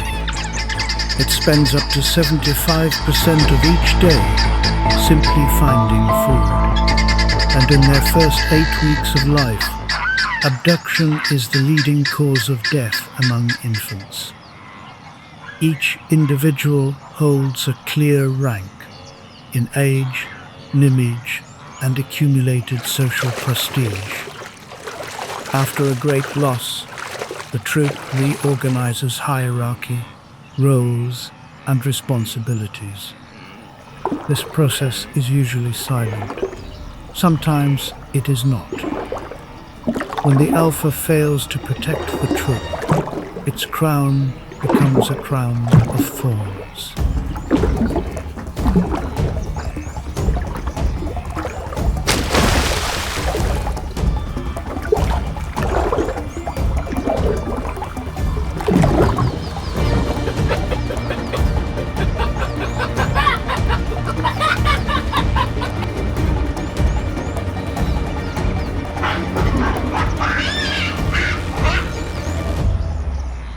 A challenger steps out of the shadows, carrying the hunger of power. The internal conflict ends, yielding to allogrooming, a biological mechanism that releases oxytocin and lowers the heart rate of the entire troop.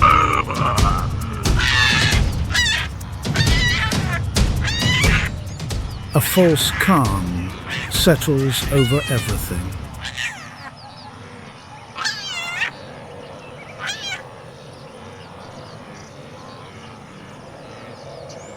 In the alpha's reddened eyes, compassion has died. It stares toward the den of the tyrant lion. A plan ignites.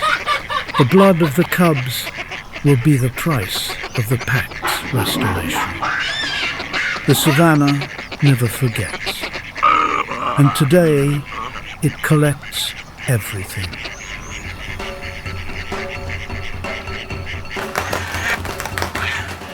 In the Kopjes, granite islands rising from a sea of grass, the baboon troop is the keeper of debts. The target of revenge is absolute vulnerability. Lion cubs in their most defenseless state. They were born to rage. For now, they are only helpless creatures.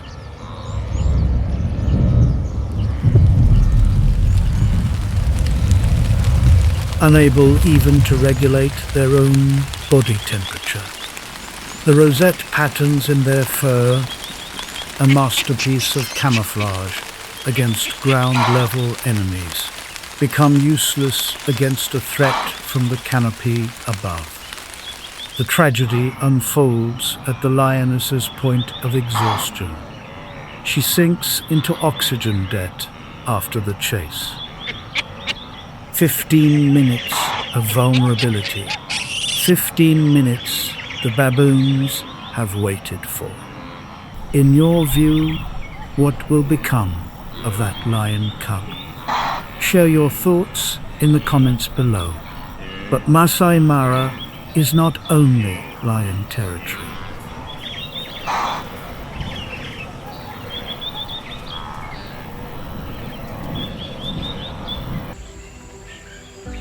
One of the 17 most biodiverse countries in the world, half of the animal species of the wild Philippines, exist nowhere else.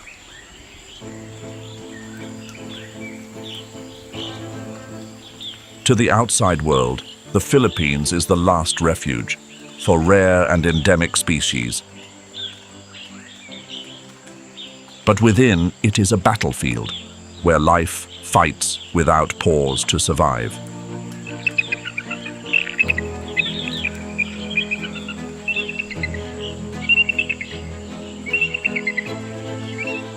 (7,641 islands. This is the heart of the Coral Triangle, the most biodiverse waters on the planet. The archipelago sits on the Pacific Ring of Fire, struck by around 20 typhoons and shaken by dozens of volcanoes each year. In that harsh environment, life does not retreat. It adapts.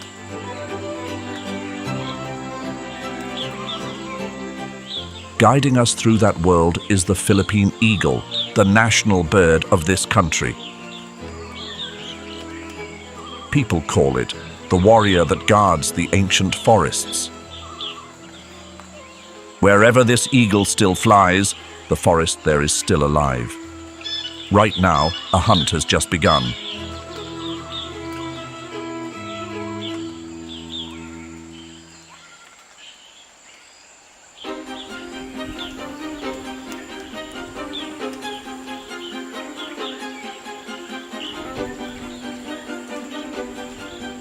The journey begins along the forested spine of Palawan. Palawan lies between the South China Sea and the Sulu Sea, the most heavily forested and least populated island in the whole archipelago. One of the largest tracts of old-growth forest left in the entire country.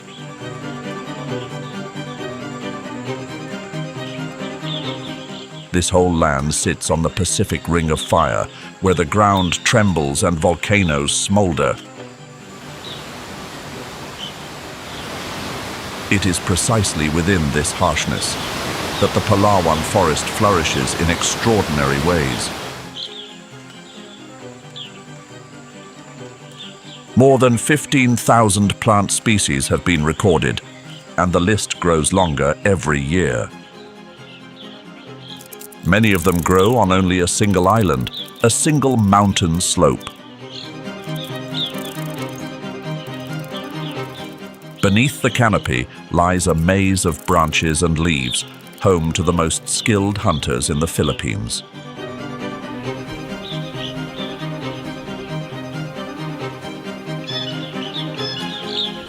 And above them all is the ruler of this forest. The Philippine eagle stands nearly 1 meter tall, with a wingspan of about 2 meters. Some individuals have a wingspan reaching 2.5 meters, wide enough to hide a grown adult. Its talons can crush prey in a single instant. That power comes not from size, but from millions of years of surviving in dense forest. This species is a master of the rainforest. Its plumage lets it blend perfectly into the thick foliage. The ring of feathers behind its nape rises whenever it grows alert, a signal sent to rivals and mates alike. A mature eagle can live 30 to 40 years deep in the old forest.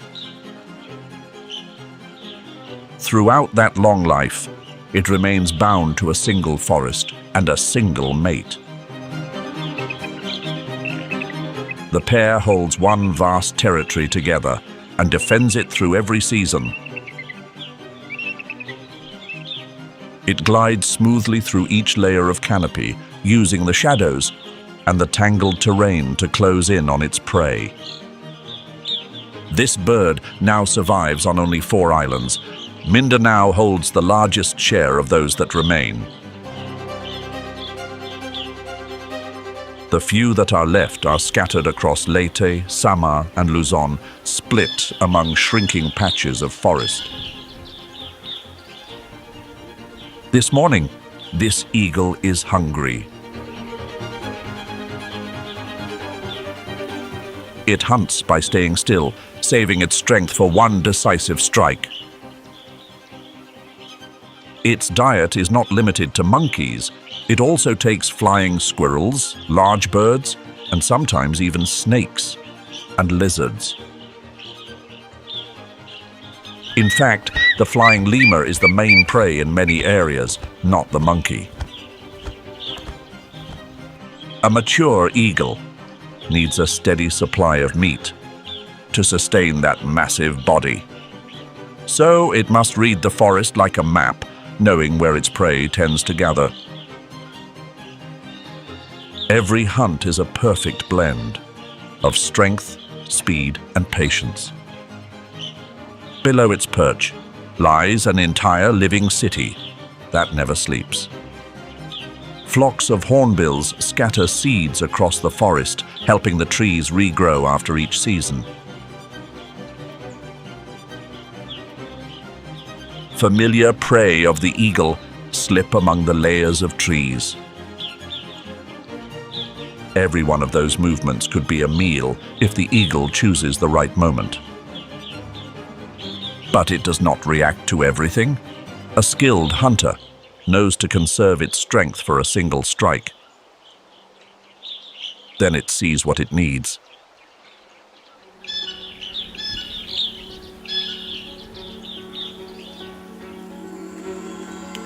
The eagle's eyesight is many times sharper than a human's, enough to lock onto a small target amid a sea of dense leaves.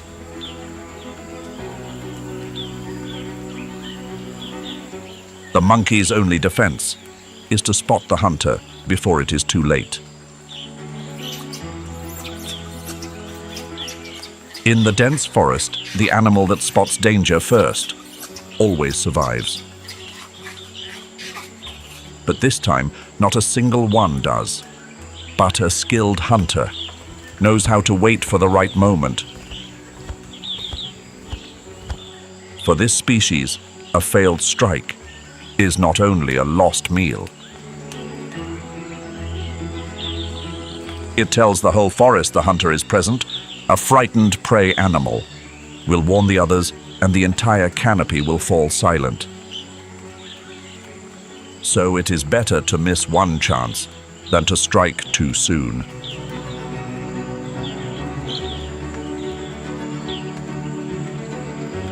The Philippine tarsier is one of the smallest primates in the world. It stands only about 12 centimeters tall and weighs less than a chicken egg. According to scientists, it is one of the most ancient primates, still alive today. Its most striking feature: each eye is larger than its own brain. The eyes are fixed in their sockets, unable to turn within them. But its neck makes up for this. The Philippine tarsier can turn its head nearly 180 degrees like an owl. This small predator hunts insects while keeping watch for the eyes that scan from above. The tarsier hunts by night and is a formidable hunter at its own scale. Its long hind legs let it leap as far as 5 meters in a single bound. In this forest, even the smallest predator must always glance back at the sky.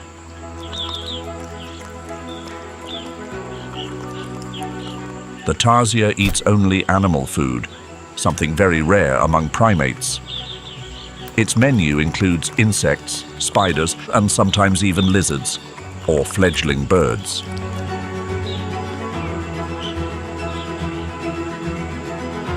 This tiny hunter lives a fragile life. It can barely survive in captivity and depends entirely on intact forest.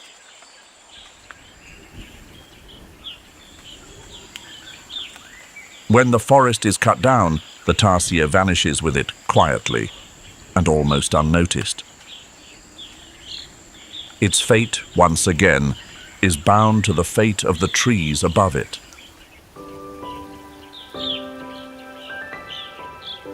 Beneath the eagle's canopy, another night hunter is waking.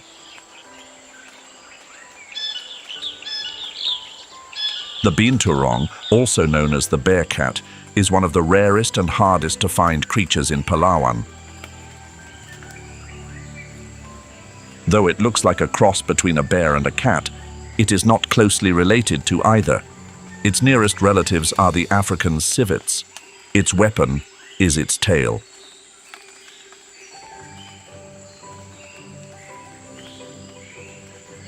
The binturong is one of only 2 carnivores in the world with a prehensile tail.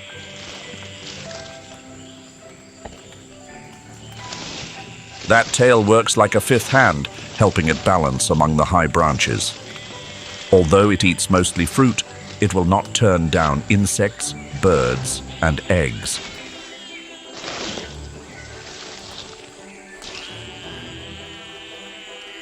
One strange thing about this species is its body odor. The binturong gives off a scent, exactly like freshly popped popcorn. That smell, oddly enough, comes from a compound in its urine, used to mark its territory among the treetops.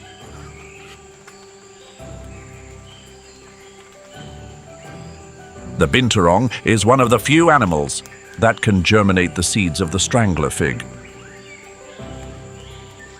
The seeds pass through its gut and fall to the ground with its droppings, ready to grow into new trees.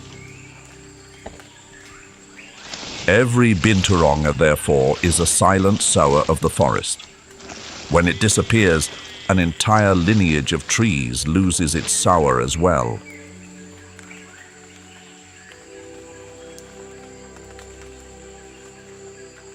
Not only animals, even the plants here have learned to hunt. On the forest's edge, strange pitchers rise from the nutrient-poor soil. This is the pitcher plant, an insect-eating plant. One species of it exists only in the Philippines.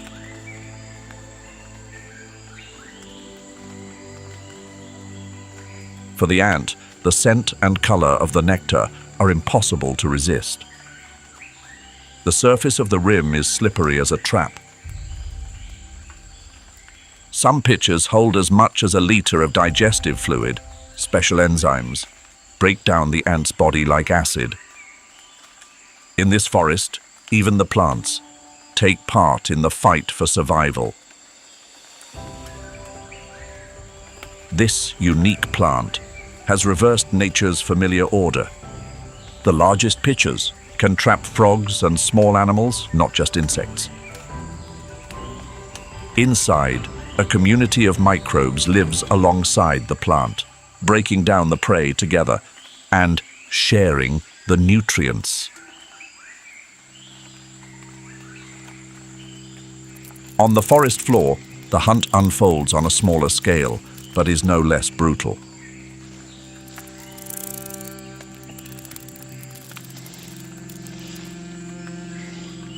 The centipede's venom strikes directly at the heart and nervous system of its prey.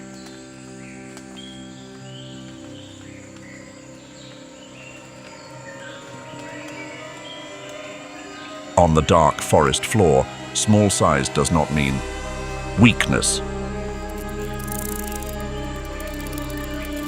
And beneath it all, millions of ants and decomposers carry out the quietest work of all. Without this layer of tiny creatures, the entire tower of life above would collapse.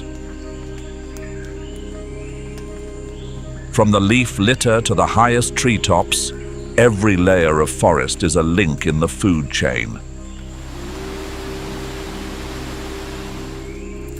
Insects feed the larger species. Those species, in turn, feed the predators above.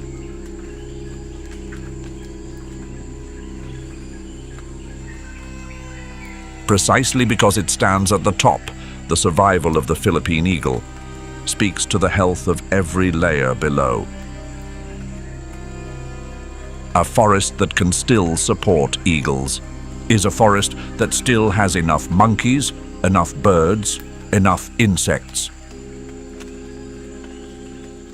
That is why scientists call this an umbrella species. To protect a single eagle, unintentionally, is to protect thousands of species living together beneath its canopy.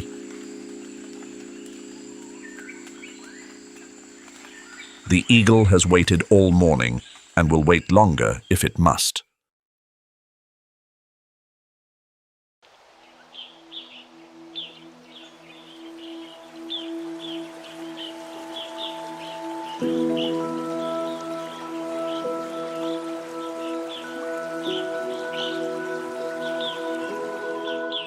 Where the Pacific meets the fresh water from the land, the mangrove forest rises. On the eastern shore of Aurora and on the island of Palawan, these forests stretch like a ribbon of green. They join two worlds, the land and the sea. At that meeting point, the brackish water creates one of the most fertile living zones in the archipelago.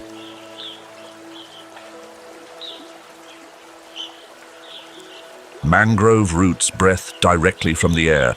This is one of the harshest environments where salt can kill most plants.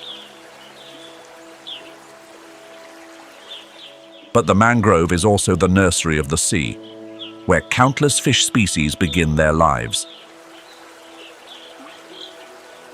Over time, these roots trap sediment, slow the tide, and create new land. A thick belt of mangroves can break the force of violent waves before they reach the villages. In an archipelago struck by 20 typhoons a year, that is an irreplaceable shield. This green shield needs only to be left alone to grow. Countless reef fish begin their lives here, hidden among the roots until they are large enough. When the mangroves disappear, even the offshore coral reefs grow poorer. These two worlds, seemingly separate, in truth, keep each other alive. In that maze of roots, the crab-eating macaque lives in troops of 10 to 30.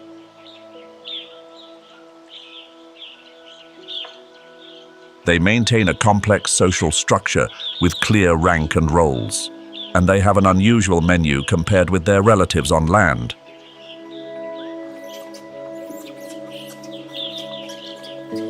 Their nimble hands crack open crab shells with ease, but foraging here always comes with danger. The troop relies on the curved arches of the mangrove roots for shelter from snakes and crocodiles. The roots are both a refuge and a boundary between life and death. The skill of catching crabs is not innate, but passed down from one generation to the next. It is a kind of culture held in the memory of the whole troop. Each troop has its own foraging ground and a familiar safe route among the roots. The troop leader decides when to go down to the water and when the whole troop must retreat.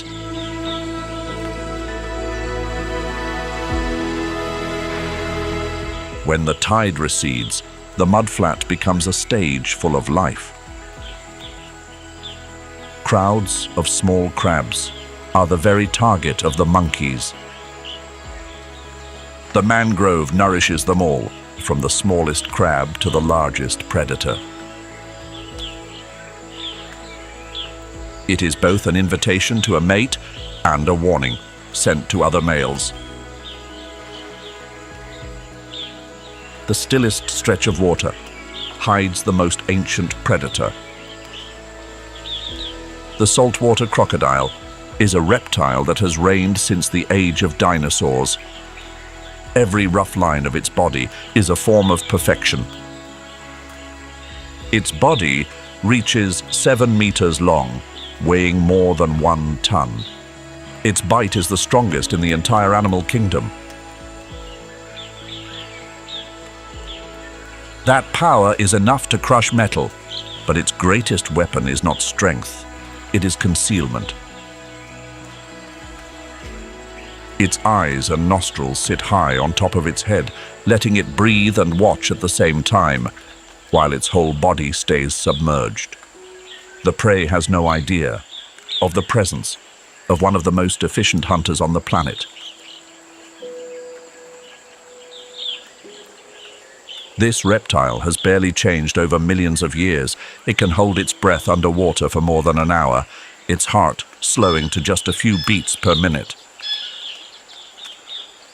In that state, it all but vanishes, becoming nothing more than a harmless drifting log. Within a few meters of the surface, no prey is truly safe.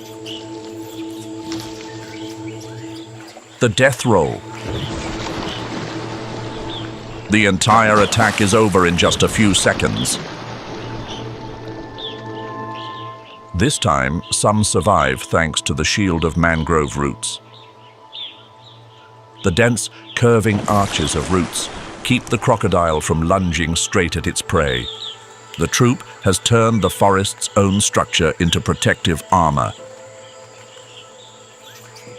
But the swamp has not let go. Danger here comes from every side. This fearsome predator is one of the most devoted mothers among reptiles. The mother crocodile guards her nest for weeks, never straying far even for a moment. Jaws that can crush metal are now as gentle as a cradle. A crocodile can leap nearly 2 meters out of the water to snatch a low-perched bird. Within a single swamp, 3 layers of hunting intertwine. Every species here is both a hunter and a potential prey. The monkeys understand this rule better than anyone. They choose the high, slender roots where the crocodile cannot reach. They forage to the rhythm of the tide, going down to the mud as the water falls and retreating as it rises. Surviving here comes not from strength, but from knowing your enemy thoroughly. And there is yet another who wants to claim a place in this kingdom of mud. The water monitor lizard, the second largest lizard in the world, weighing as much as 25 kilograms. It spends a third of its life in the water and lives right beside the sea and the rivers. Its forked tongue flicks out constantly, tasting the air to track down its prey. Each time it flicks its tongue, it gathers 2 separate samples of scent from each side. By comparing the two, it knows which direction the prey lies, even without seeing a thing. Despite its heavy appearance, it climbs trees with astonishing agility. When it cannot find prey on the ground, it scours the canopy as well. It eats almost anything it can catch, from eggs to crabs to drifting carcasses. But these lizards live alone and will readily fight one another over food. When a meal appears, all tolerance vanishes. This lizard is also the cleaner of the swamp. It eats the carcasses that drift in, keeping disease from spreading through the stagnant water. The swamp falls behind, giving way to the sound of water echoing from within the earth. Then the river flows to where the land gives way to stone. The light grows dim and the air turns cold. There, a darker world begins.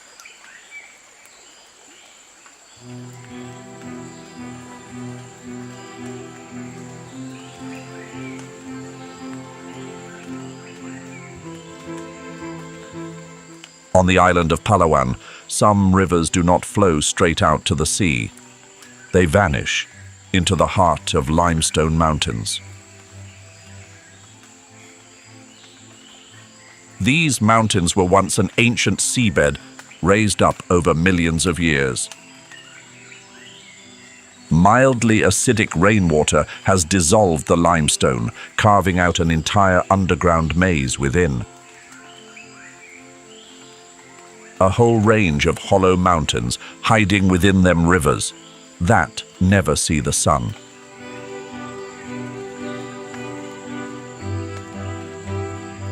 The water has carved one of the most spectacular cave systems on the planet.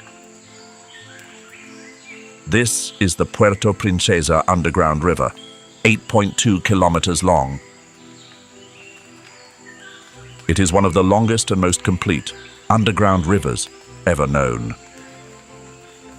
Every centimeter of stalactite hanging from the cave ceiling takes 100 years to form, one drop of mineral at a time. What we see today is the work of millions of years. The river is still cutting deeper, quietly carving new chambers in the darkness. The darkness here is absolute, a darkness the sun has never touched. Some believe the island's ancient inhabitants knew of it, but were too afraid to step inside. When the light goes out entirely, it is easy to understand their fear. Inside the cave, every familiar human sense becomes useless.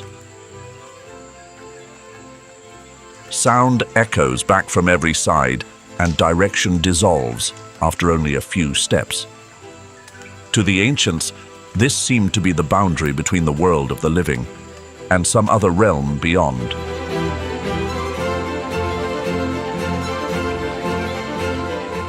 Because when the darkness falls, the inhabitants of the mountain's heart emerge. The beating of their wings is a sound that never ceases. At the same time, not far away, another bird reigns over the open sky. Two worlds, one in darkness and one beneath the sun, exist together on a single island. And both turn around the same law: hunt, hide, and survive one more day. The dark crevices are a perfect refuge, but even here nothing is absolutely safe. Even in the deepest heart of the mountain, a predator always finds a way. Even so, the darkness remains the best protection the colony of bats has. The colony of bats is also a machine for sowing seeds and clearing pests for the forests around the cave. On the cave walls, hunters that need no light are on patrol. A whip scorpion. Its long, slender front legs are not for walking, but for feeling its way like two antennae. Despite its name, it is closer to the spiders and far faster. That is the sign that prey is drawing near in the absolute darkness. Many species in the cave have evolved to lose their eyes entirely, useless where there is no light. Instead, they invest every sense in touch and the feeling of vibration. A world built on senses that humans almost entirely lack.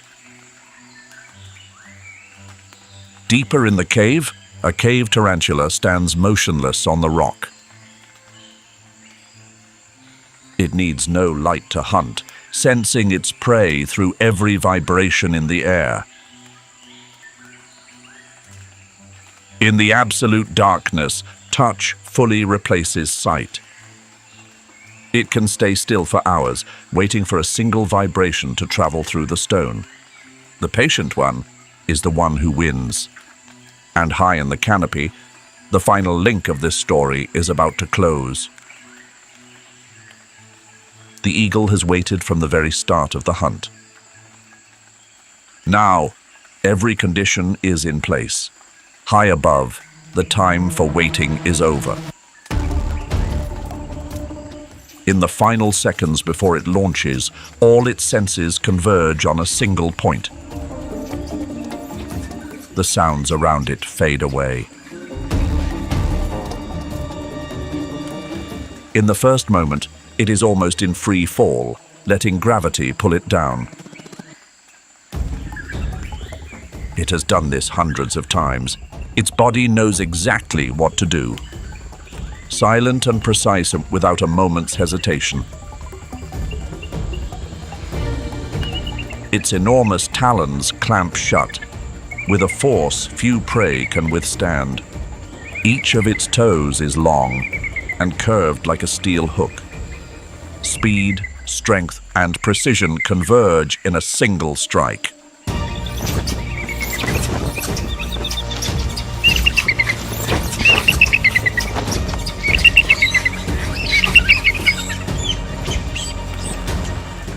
The hunt is complete. The Lord of the Rainforest has finished its hunt. This prey will feed the one that stands at the top of the forest's food chain.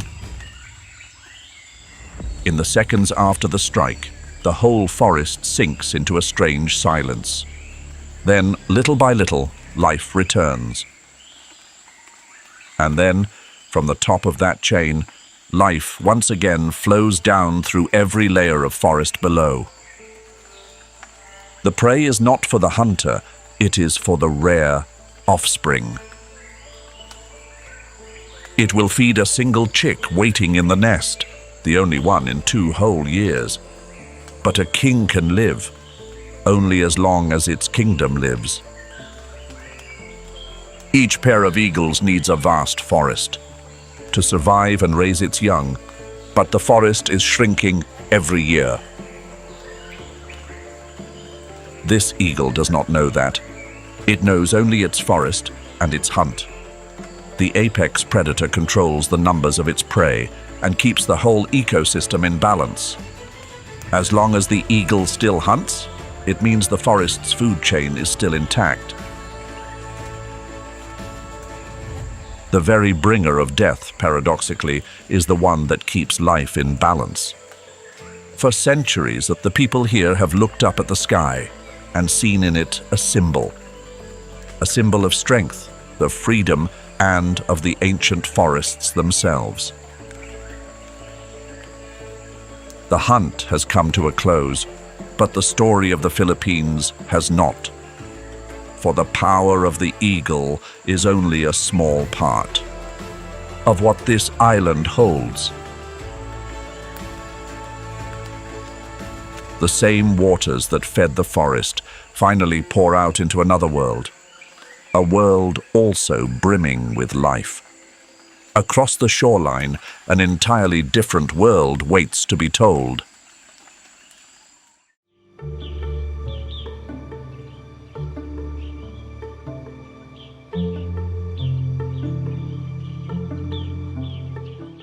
Not far from the forests, the life of the Philippines continues beneath the surface. Here, the sunlight is only trembling streaks piercing the clear water. An entirely different world opens up with its own rules of survival.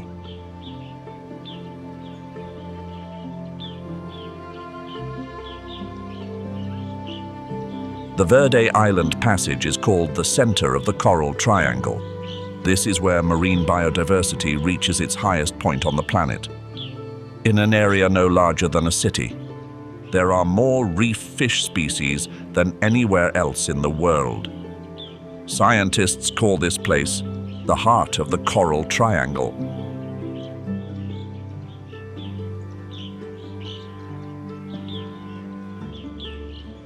This entire dazzling world is built by the smallest creatures of all. Coral is millions of tiny animals living together, building enormous limestone reefs. Each reef is an underwater city. On certain moonlit nights, the whole reef spawns in a single moment. Billions of living cells released at once turn the water into an upside-down blizzard. It is one of the greatest displays of life the ocean has ever witnessed.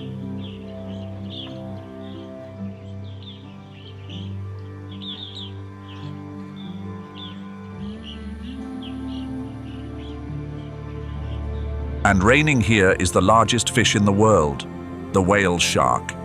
Can grow up to 12 meters long and weigh as much as 20 tons. Its lineage stretches back millions of years, from when the ocean was still pristine. But this giant is entirely harmless to humans.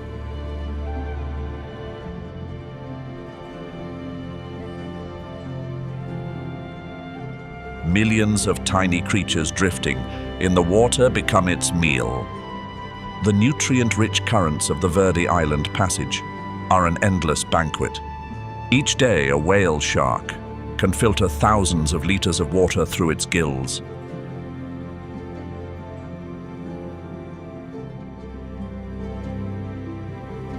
It separates out the tiniest creatures, then pushes the remaining water back out.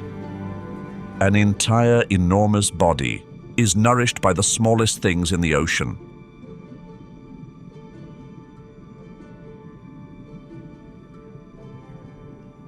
This is one of the reasons this giant fish comes to the waters of the Philippines. Each whale shark carries its own distinct pattern of spots. No two are alike like a human fingerprint. Because of this, scientists can recognize each individual and follow its journey over many years.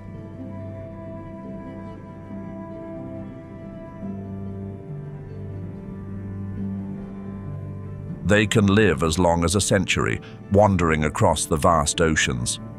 But precisely because they are large and slow, they are easily injured by ships and fishing nets. Such a gentle giant, paradoxically, falls within the group of threatened species.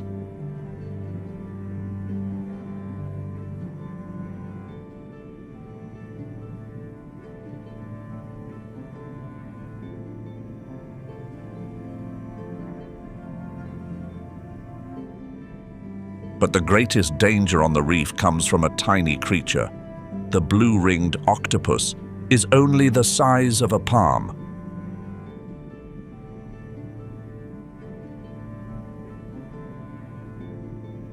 Its venom is strong enough to stop a human heart. That toxin is thousands of times stronger than cyanide, and there is still no antidote. The vivid blue rings on its body are not for show, but a warning. When it hunts, it injects a toxin that paralyzes a shrimp or a crab in an instant.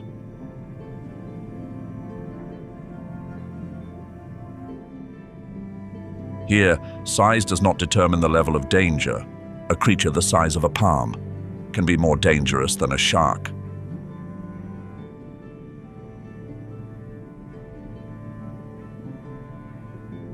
Normally, it keeps its rings hidden, concealed beneath dull brown skin.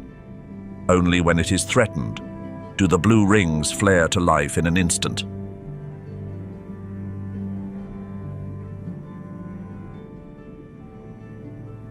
It is a plea to be left alone. In nature, the most vivid colors are often the sternest warning.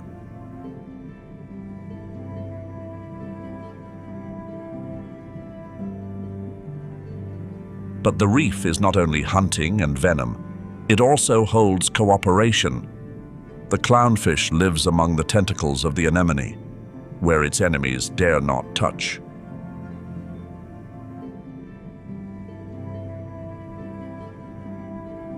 A special layer of mucus makes it immune to the anemone's sting. In return, it cleans and drives off the creatures that would nibble the anemone. Two creatures of different species live together, each side gaining.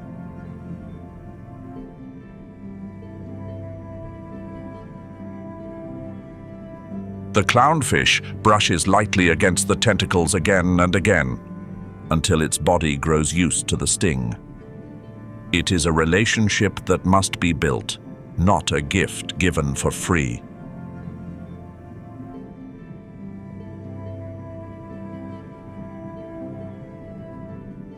Another alliance is stranger still. The boxer crab holds in its two claws two small tufts of anemone like a pair of gloves. If it happens to lose one tuft of anemone, the crab can tear the remaining tuft in two.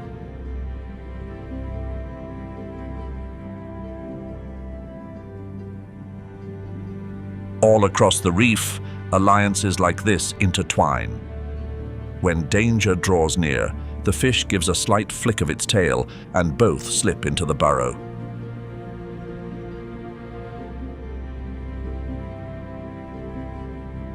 The shrimp is nearly blind, but it is a skilled digger. The fish sees clearly, but cannot build a home for itself. Each side gives exactly what the other lacks, and together both live more safely.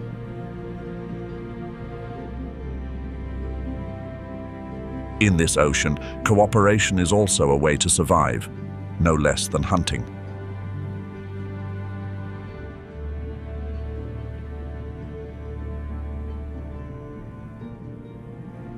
And the reef holds other treasures still. The giant clam filters seawater and grows algae within its vivid mantle.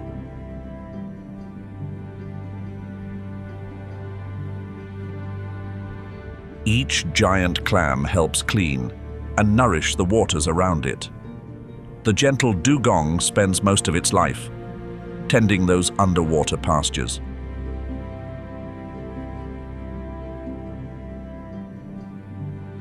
A dugong can eat several dozen kilograms of seagrass a day. As it grazes, it also helps those meadows grow thicker and stronger. These seagrass beds, in turn, are nurseries for countless young fish and store carbon for the ocean.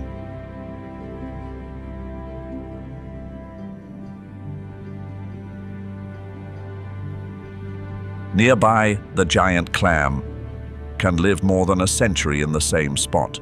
It filters seawater without pores and grows symbiotic algae within its own flesh. Each clam is both a living filter and a home for smaller creatures.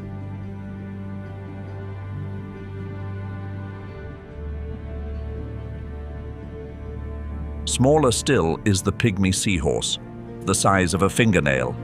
It camouflages almost perfectly on the coral branch, so well that it is hard to make out.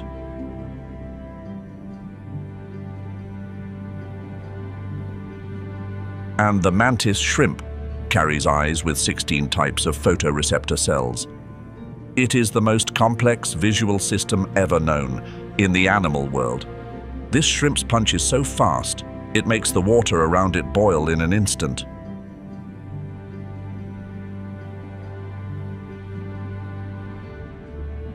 That striking force is enough to shatter a crab's shell and even crack glass.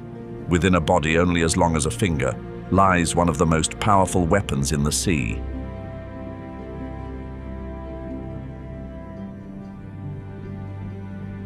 The pygmy seahorse, by contrast, chooses the opposite path, the path of invisibility.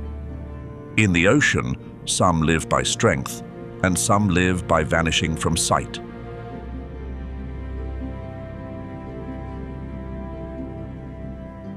From the largest fish to a creature the size of a fingernail, the Verde Island Passage holds an entire world. This is the final chapter in the journey through the 4 realms of the Philippines.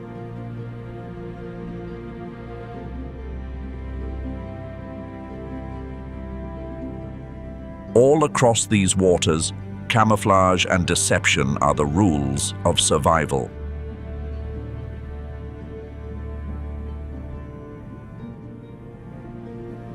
The cuttlefish can change the color of its skin in the blink of an eye. Strangely, this species is nearly colorblind, yet masters color more skillfully than any other.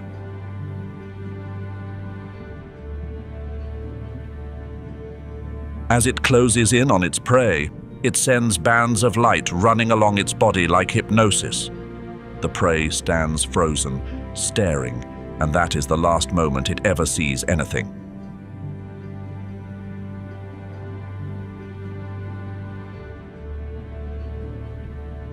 Its relative, the mimic octopus, goes even further. It can imitate the shape and movement of many different species.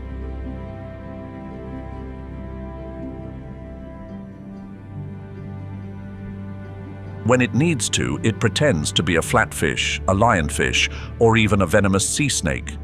What is extraordinary is that it knows to choose the right shape for the right enemy. When threatened by an aggressive fish, it transforms into that fish's very own enemy.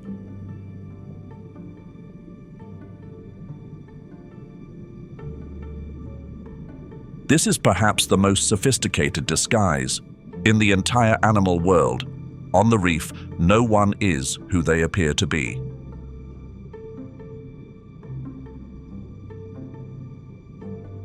The vivid colors of the nudibranch are not for show, but a warning. They store venom taken from their own prey, turning food into a weapon of defense. Beauty here often goes hand in hand with danger.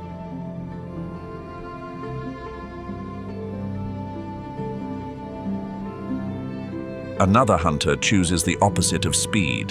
The frogfish swims very clumsily, but has one of the fastest strikes in the animal kingdom.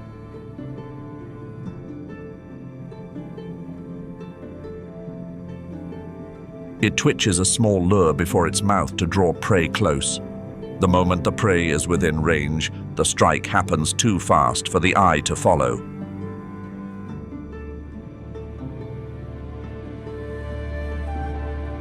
Its mouth opens many times its normal size. In a single thousandth of a second, an entire fish nearly its own size can be swallowed whole in the blink of an eye.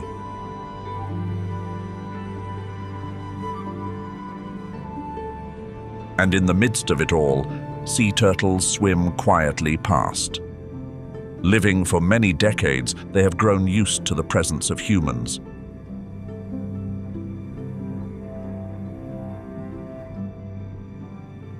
They are a sign of waters that are still healthy.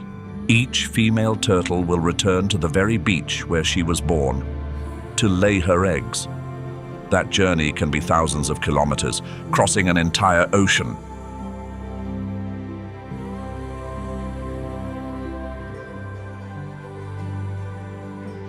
By some sense of the Earth's magnetic field, she always finds her way home. But those beaches are no longer as peaceful as they once were.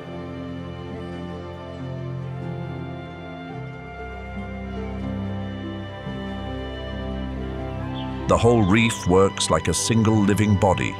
Every species, whether predator or prey, holds a link in that machine.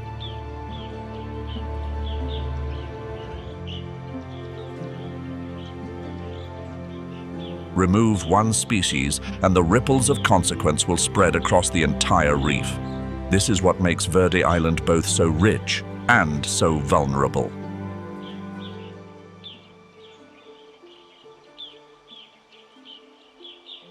The eagle on high, the crocodile in the swamp, and the coral reef beneath the sea.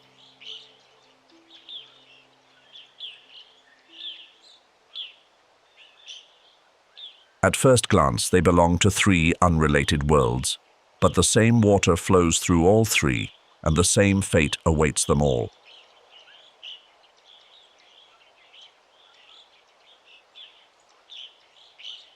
All are pieces of the same ecosystem, and all stand on a fragile edge.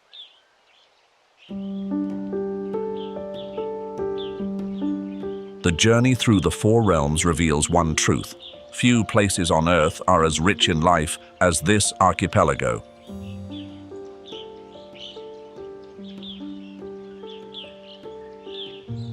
Each year, scientists continue to discover new species. This extraordinary diversity is the result of millions of years of isolation amid the open sea.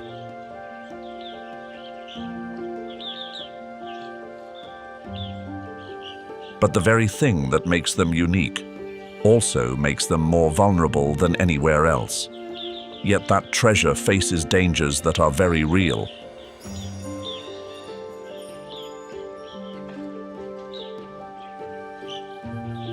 Not long ago, most of these islands were still covered in old-growth forest.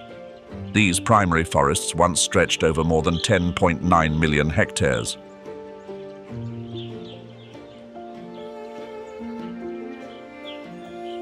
Today, they cover less than 2.8 million hectares. In just a few generations, nearly 3/4 of the old forest has vanished.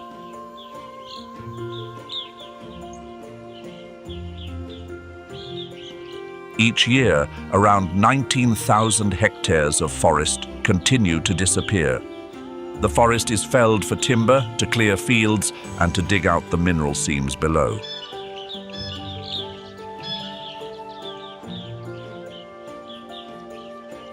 Every row of trees lost is part of the home of countless species wiped out, and no species feels that more keenly than the one at the top of the food chain.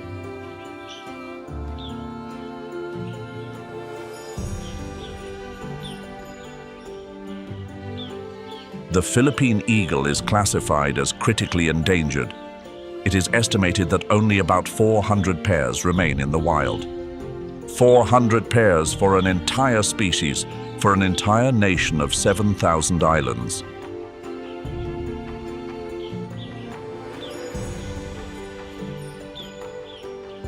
This species has lost most of its numbers in just a few decades. The eagles flying in the sky today are the descendants of a lineage growing ever thinner. This bird breeds very slowly.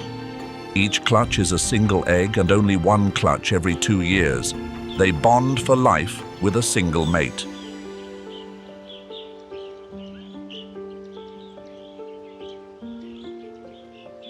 For a species like this to lose the forest is to lose the bloodline itself.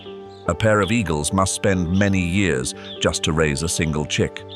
With such a slow rate of breeding, this species can barely recover quickly from loss.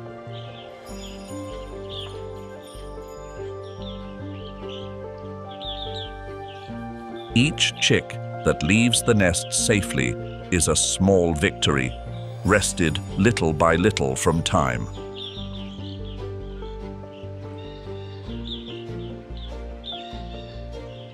And it is not only animals that bear the cost. When the forest disappears, people face floods, droughts, and more severe landslides.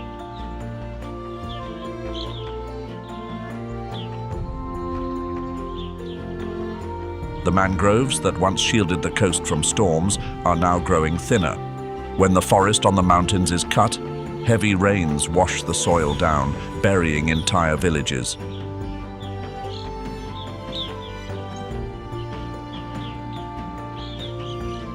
When the mangroves disappear, the storms beat straight onto the shore with nothing left to stop them.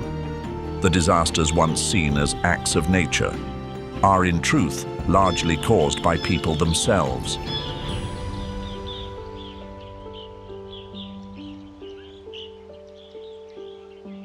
To protect the forest, then, is not only to save the animals, but to save ourselves. The fate of nature and the fate of people here are one.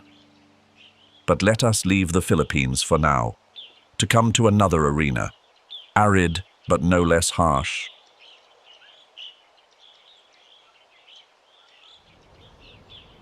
In the darkness of the African savanna, a low, deep growl rises from the brush. Not a lion nor a leopard. Instead, a creature weighing less than 16 kilograms. A honey badger is trapped within the tightening coils of a python 3 times the length of its body.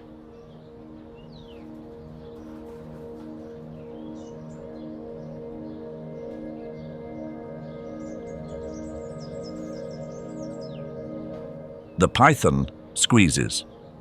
Its enormous muscular coils clamp around that small body like a wrench. By using the thick 6-millimeter loose skin around its neck, the honey badger twists its body right inside the python's grip, sinks its teeth into the reptile's scales, and tears until the enemy is forced to give up. And this is not the only story this land has to offer.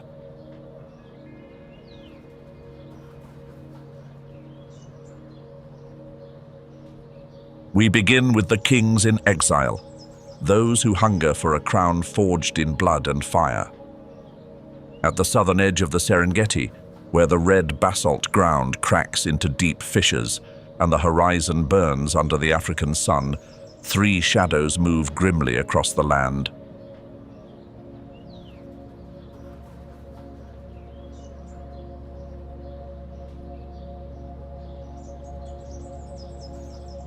Not solitary lions, nor an ordinary pride, but a coalition tempered in adversity, bound by an unspoken oath. There is no trace of youthful innocence. In their eyes, only the iron resolve of those who have survived exile, defeat, and isolation.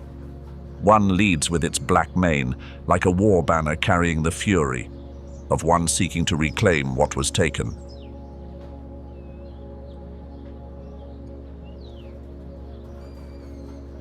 At its side are loyal warriors, each driven by a hunger for glory and forged through life and death battles.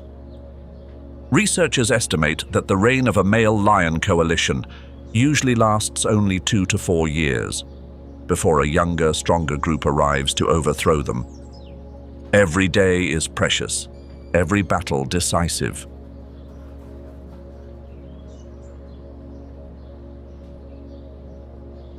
Together, they move like a tide of gold and fire, their footprints pressed deep into the parched earth.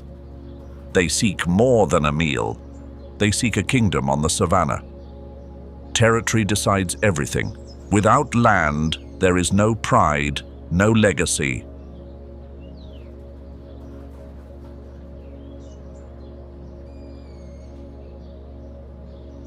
The path leads them into the heart of a territory, long ruled by a solitary king, a ghost of a time gone by.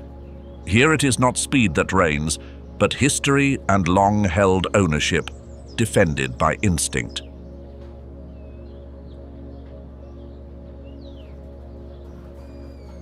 When the coalition and the king meet, the plain falls into stillness. Not a word is needed. A low, deep growl rolls along the horizon. A challenge rings out, tearing the air like a clap of thunder. And at last, after a fierce clash, the solitary king must yield. His reign has ended.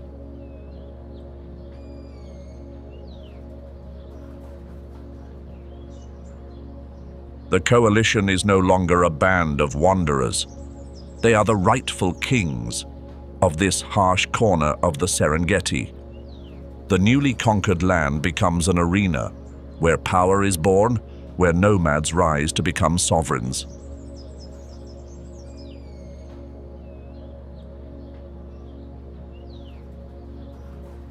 With their victory firmly secured, the lionesses enter their season of heat. The mating season begins. The cubs are born not long after, their tiny cries echoing, the beginning of a dynasty forged from conflict.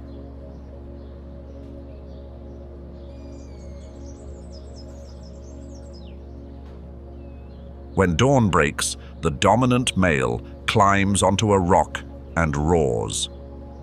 The call carries for miles, summoning the females and the young males for their first coordinated hunt.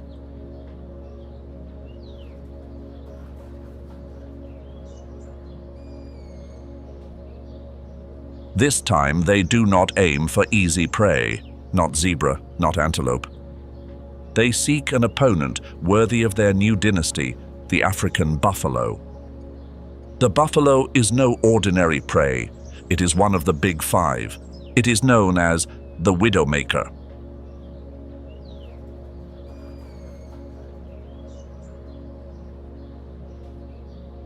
Or the Black Death, for its lasting memory and a fury that never fades. A wounded buffalo will not flee. It will circle back to ambush and take revenge.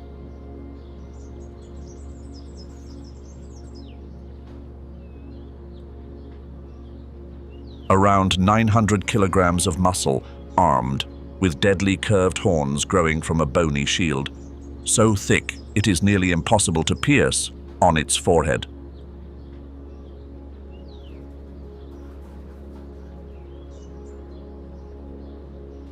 Backed by the unyielding spirit of the whole herd, it stands towering like a living fortress. A herd of buffalo will not hesitate to charge straight into a pride of lions to rescue one of their own. For them, defense is attack. But for these lion warriors, that challenge is exactly what makes the hunt worthwhile.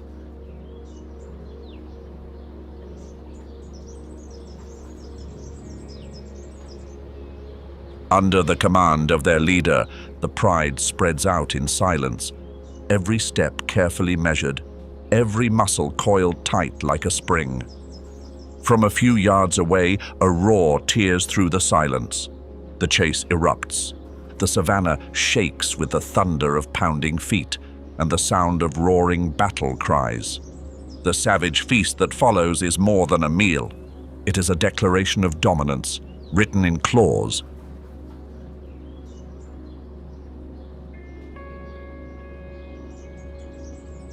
But ambition does not stop there.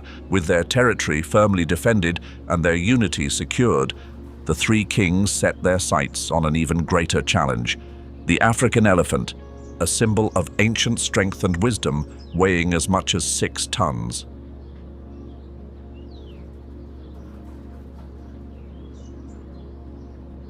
A mountain of flesh and bone moving with the gravity of time itself. They are creatures of complex societies, led by an experienced matriarch. Their memory spans decades, and their loyalty is absolute. To attack a full-grown elephant is suicide.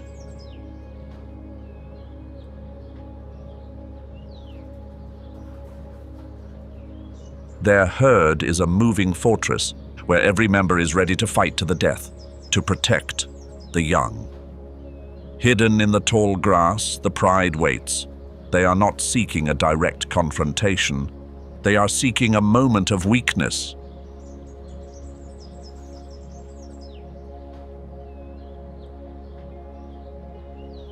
Their target is the future of the herd, a young elephant trudging alone, strayed from the protective circle of its mother's legs. The attack is a symphony of chaos, carefully calculated. This is rare behavior, recorded in only a few places across Africa, where lions have learned to conquer the largest prey.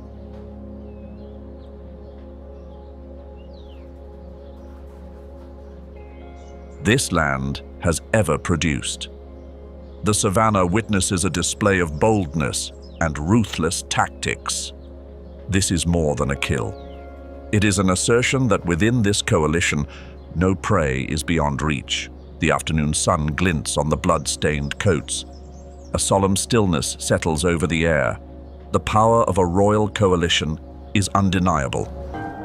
On the branches of ancient oak trees, a leopard lounges high above, its gaze sharp and unblinking. There's no room for idleness. It's silently assessing the scene below. A herd of wildebeest moves through the light morning mist, their hoofprints pressed into the dry earth. From afar, the calls of wild dogs ring out, their closing ranks, preparing for the hunt.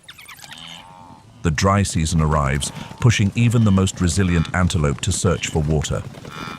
They are followed by the king of the savannah and the shadowy figures waiting to steal the prize. But before the herbivore can reach those precious drops of water, a sudden roll from the Nile crocodile turns the moment in a heartbeat. When food runs low, water vanishes, and the forest is torn open, every creature is pushed to its limit. If there's one place in Africa where nature still holds on to its raw wildness, it's the Miombo woodlands. A name that may sound unfamiliar, yet it embraces nearly 1.9 million square kilometers, a vast stretch of tropical dry forest spanning Angola, Zambia, Tanzania, Mozambique, Malawi, and Zimbabwe. This isn't the lush, steamy rainforest often seen in documentaries. Miombo is a dry highland region where twisted tree trunks stand resilient under sun and wind, rising from the parched red earth, and have endured for thousands of years. Miombo woodland carries within it an ancient geological story. It was formed on the old rock foundation of the Central African Plateau, marked by nutrient-poor layers of oxysol and ultisol soil. These harsh conditions have shaped a resilient plant community, dominated by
We have just walked through the rawest cuts of the fight for power among the savannah's ultimate predators.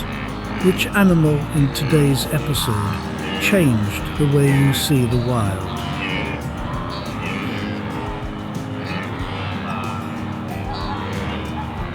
Was it the lions and their fight for the throne, or the tight-packed politics of the African wild dog?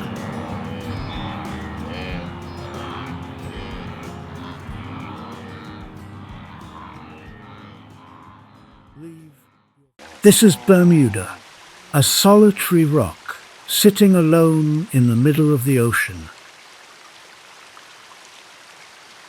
where there isn't a single drop of fresh water, not a single river, and seemingly devoid of any natural resources, completely surrounded by the vast ocean.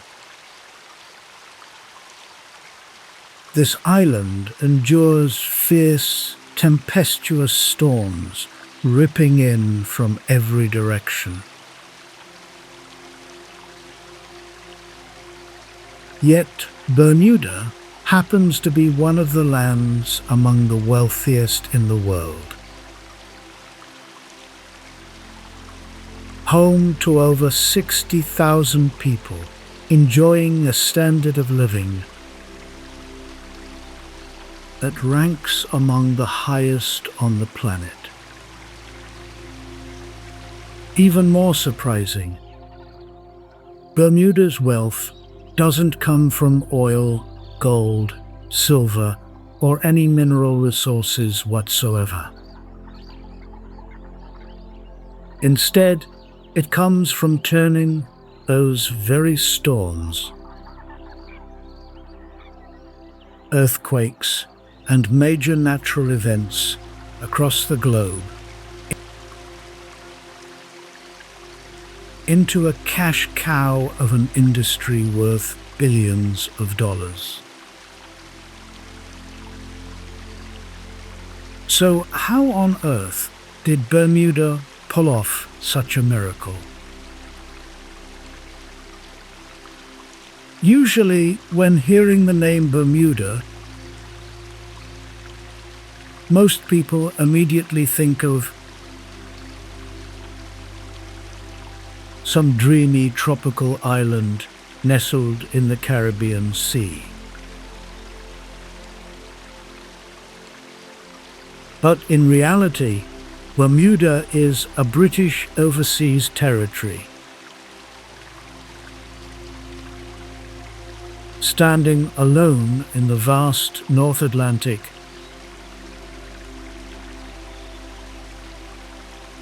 surrounded by endless ocean waters, with virtually no other land anywhere nearby.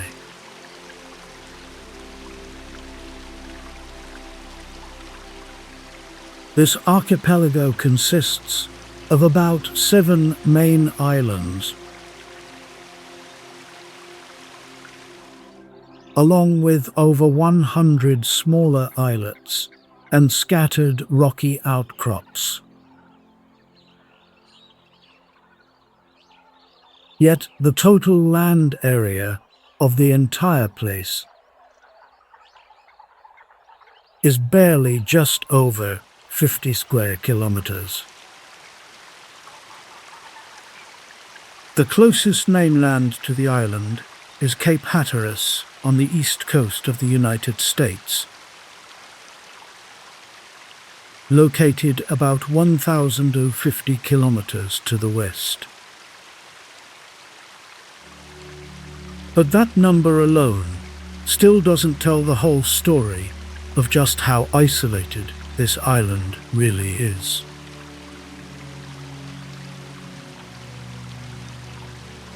If you leave Bermuda and head straight east,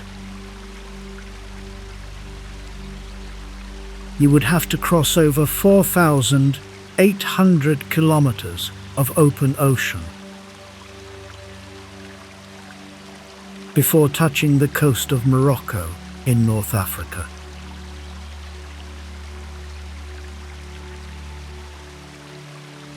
Between those 2 points, there is practically nothing but open water.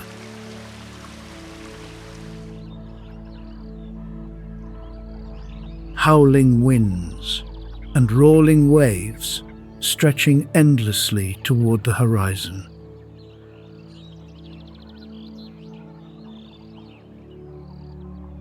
There are no neighboring nations to connect with.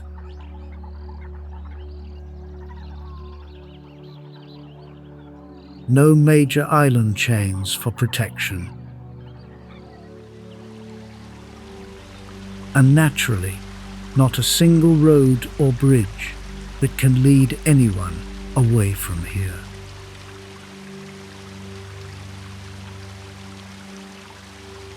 That makes Bermuda feel like a tiny dot.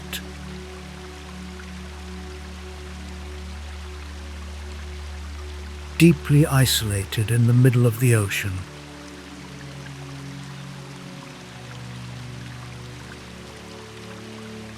Where every shipment, every traveler, and any connection to the outside world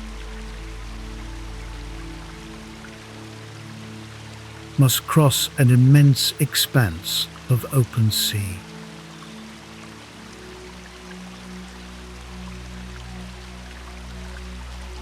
Many people often wonder where the name Bermuda came from.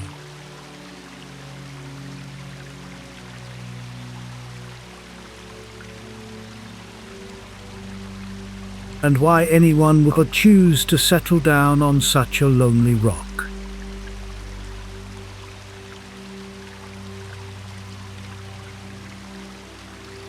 The answer lies in a historical event that unfolded back in 1609.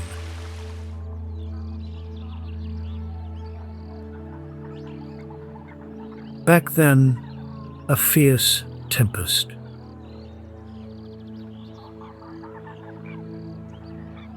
Drove the British ship Sea Venture onto the coral reefs surrounding the island.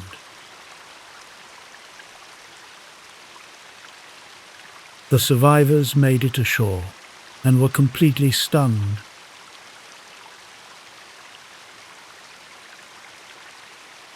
To discover the island had not a single river, not a single lake.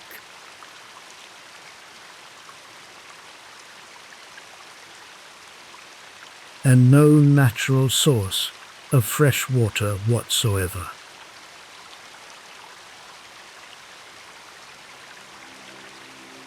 This place was truly just a lonely limestone rock,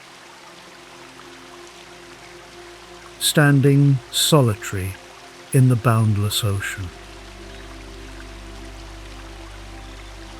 Yet, right from that relentless starting point,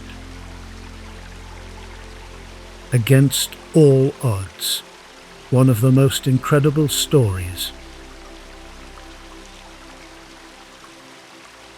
of resilience and prosperity in human history officially began.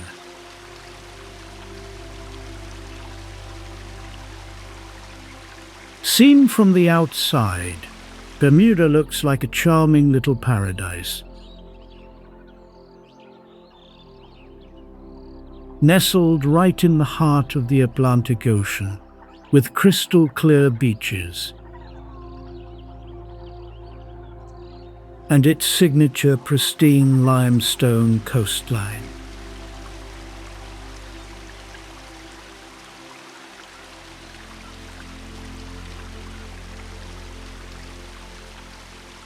Yet, behind that peaceful beauty lies an entire story of a geological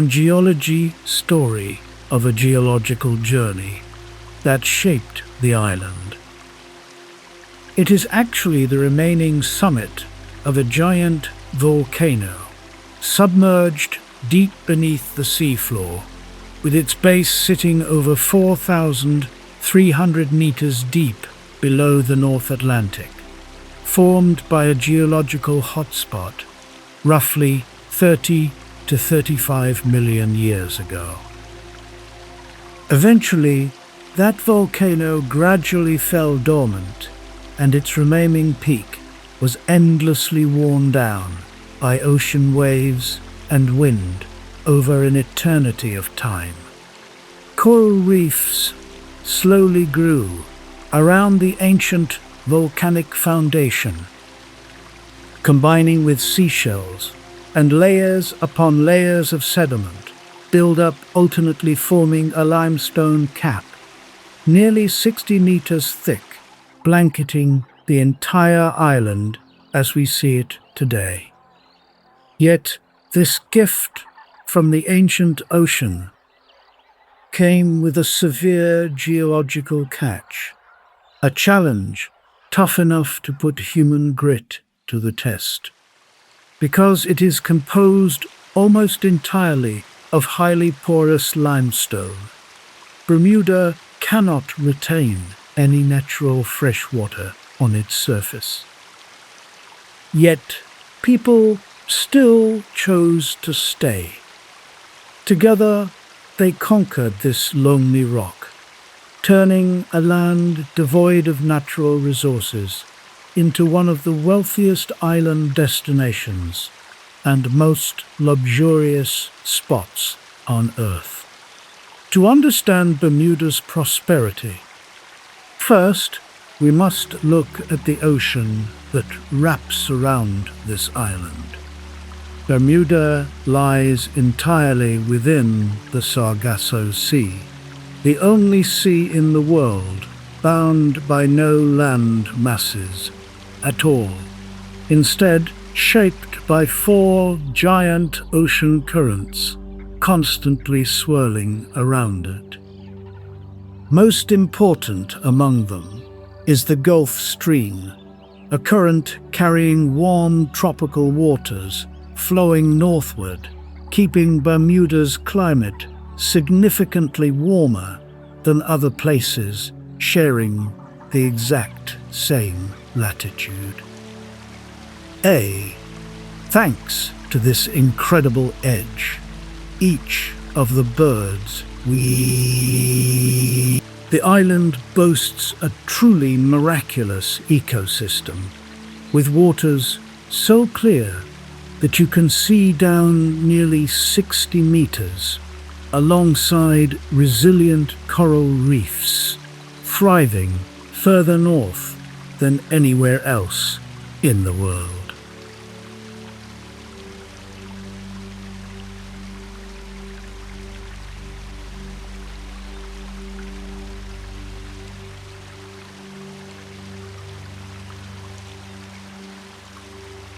But of course, any gift from the ocean comes with its own set of challenges.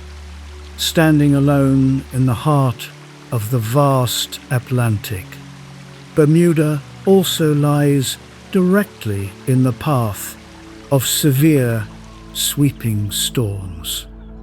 Yet those very challenges, when combined with the island's resilient geological foundation, only make Bermuda's remarkable endurance more impressive than ever. Amid the endless deep blue of the Atlantic, Bermuda holds stories that are in a league of their own. Horseshoe Bay Beach, one of Bermuda's most iconic landmarks, is famous for its uniquely vibrant pink sands. In the past, many people assumed this pink hue came from fragments of red coral washed ashore from deep ocean waters. Yet the truth behind it is far more intriguing. That pink tone actually comes from microscopic sea creatures. They carry reddish shells and cling to the coral reefs. When these creatures are eaten by parrotfish, their hard shells get crushed by the fish's jaws into countless tiny fragments, gradually blending with white sand to create the soft pink shade so uniquely characteristic of Bermuda's beaches. But Bermuda's wondrous world doesn't just exist above the waves.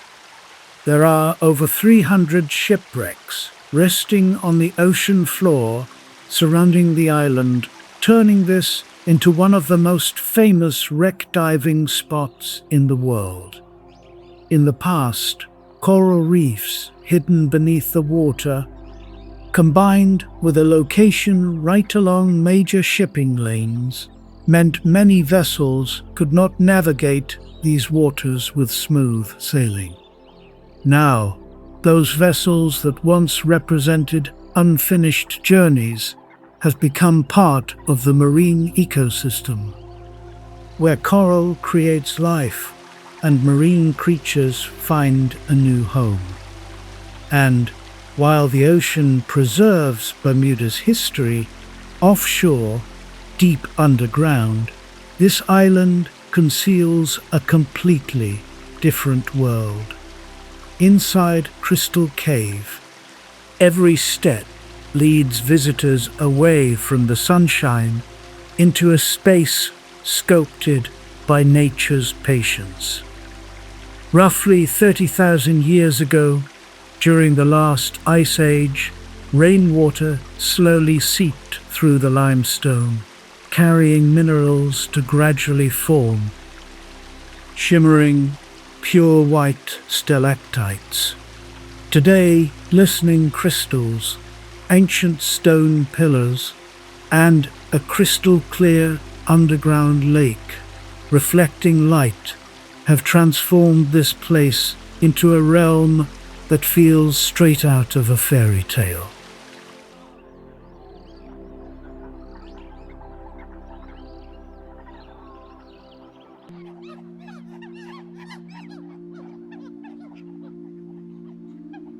When the vivid feast of the heavyweight hunters concludes, the dark butler of the savannah truly begins his work. The marabou stork, also known as the undertaker bird, appears like an old man in a classic tuxedo strolling through the remains of life. Do not let this hunched posture and somewhat elegant attire pull the wool over your eyes. This is one of the largest birds in the world, with a wingspan that can reach 2.9 meters, rivaling the mightiest representatives of the African skies. Standing tall at a height of 1.5 meters, they tower over the scene, completely dominating the vultures bustling about. That featherless head and neck are a masterpiece of practical evolution. Much like a surgeon, the lack of feathers allows them to comfortably reach deep into the remains without worrying about fluids or bacteria sticking around, making the cleanup after each shift much easier. The vibrant pink air sac beneath the neck is not for storing food, but rather a sophisticated temperature regulation device and a tool for producing strange calls to attract a mate. Their most impressive feature is a long, hard and sharp beak shaped like a chisel, which can pierce the toughest wildebeest hide with ease. In the survival cycle of the Great Migration, the marabou stork serves as the final logistical anchor. They consume everything from aged meat and fallen fish to the scraps that even hyena packs overlook. These are mobile biological incinerators, a team of unsung heroes who help clear health risks like anthrax or plague from the grasslands, ensuring the safety of the entire ecosystem before a new cycle begins. At Masai Mara in 2026, ornithologists have noted the incredible intelligence of these birds as they begin to shift their traditional habits. They do not just wait patiently by the riverbank, they also gather at waste sites near human camps or follow wildfires to catch insects fleeing the flames. With the personality of a neighborhood bully, They frequently shoo away vultures or stand beside the crocodiles to snatch bits of meat flung from the spiral surge. Though often regarded as the least attractive bird on the continent, without them, the savanna would be overcome by strong odors and serious illnesses. However, the appearance of the marabou stork carries a meaning much deeper than a free meal. When those pink air sacs expand and their eyes turn toward the horizon, they are sensing a change.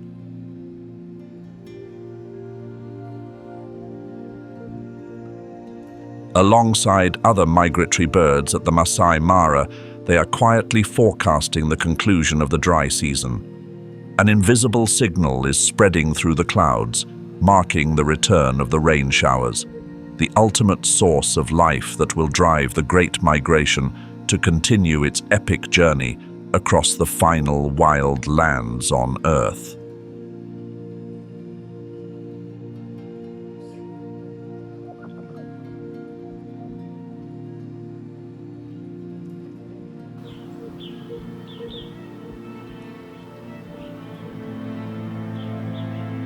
Serengeti.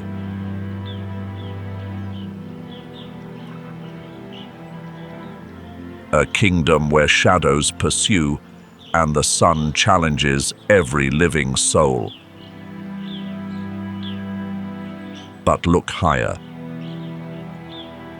Above the dust and essence of the plains, another dynasty reigns supreme.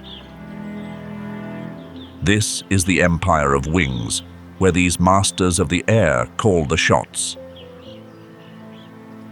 Within the Mara River basin and the inhospitable alkaline lakes, every drop of water is a promise, yet also a clever ruse.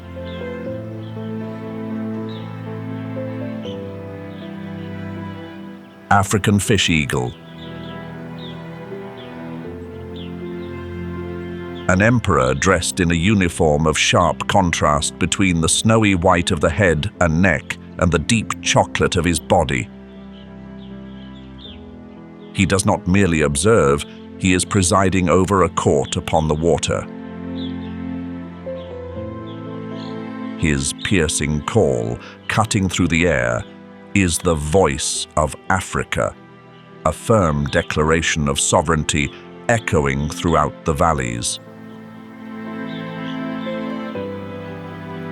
Yet he possesses more than just a voice. He is a precision instrument. From a strategic high point on the branches near the water, he marks a target, a silver flash beneath the waves. He launches. Gravity becomes an ally. With a plunge at a lightning-fast speed, he thrusts his talons forward like steel pincers. Biological sophistication meets the raw intensity of instinct. Beneath his feet are spicules, small, sharp, and sturdy spikes. They are the iron cuffs of the sky, designed to ensure that once the talons have locked, no slippery fish has a chance to slip away. Fish, water birds, or turtles all fall under his jurisdiction. In the Mara, the African fish eagle does not just hunt. He is reclaiming what belongs to his empire. Life in the water always carries a price, and this king is the ultimate debt collector who clearly rules the roost.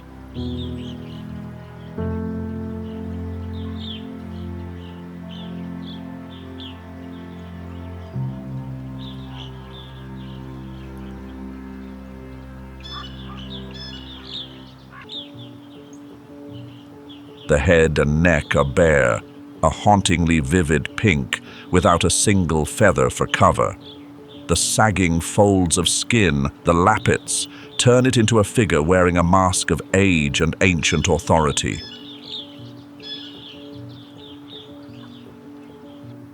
But what truly establishes order at the Feast of the Remains is the massive beak, thick, sturdy, and sharp as a blade. In the kingdom of incomplete passings, the lappet-faced vulture is the only one holding the privilege of opening the way. While smaller scavengers stand by in helpless hesitation before the tough hide of an African buffalo or elephant, this figure steps forward. It asks for no permission. It claims its place, proving that the buck stops here. That powerful beak carves through the sturdiest fortresses of bone and flesh, stripping away stubborn tendons with calculated resolve. It is the absolute ruler of the remains. A single massive dark shadow swooping down is enough to bring an end to all chaos. Lesser foragers must draw back, making room for the king of finality. Even so, this is not merely a feast upon the fallen. This is a stern ritual of purification. By consuming what is left behind, the lappet-faced vulture sweeps away the seeds of illness, preventing a chain reaction of decline across the Serengeti. A specialist carrying the mission of a savior, ensuring that the departures of today do not become the calamities of tomorrow. Life continues simply because it has cleared the path by finishing what was left behind.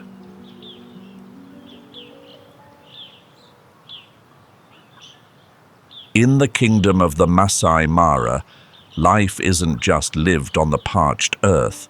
It's guided by invisible cues from above.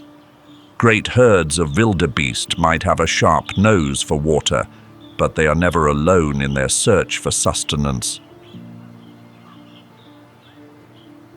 High above, birds operate as nature's most elite meteorologists. They possess senses far beyond human understanding, allowing them to read weather scripts before the first dark clouds appear on the horizon. In the world of wings, every vibration in the air carries a secret code of the grassland's renewal.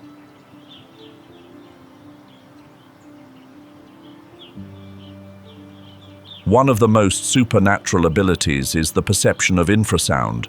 Large storms or heavy rains, hundreds of kilometers away, often generate low-frequency sound waves, falling outside the range of human hearing. Birds like swifts and storks possess a sophisticated receiving system right within their skulls. They hear the rolling thunder and the heavy fall of rain, while these are still merely ghosts on the other side of the continent. When these flocks begin to gather and move in a single direction, it serves as a confirmation that life-giving resources are waiting there.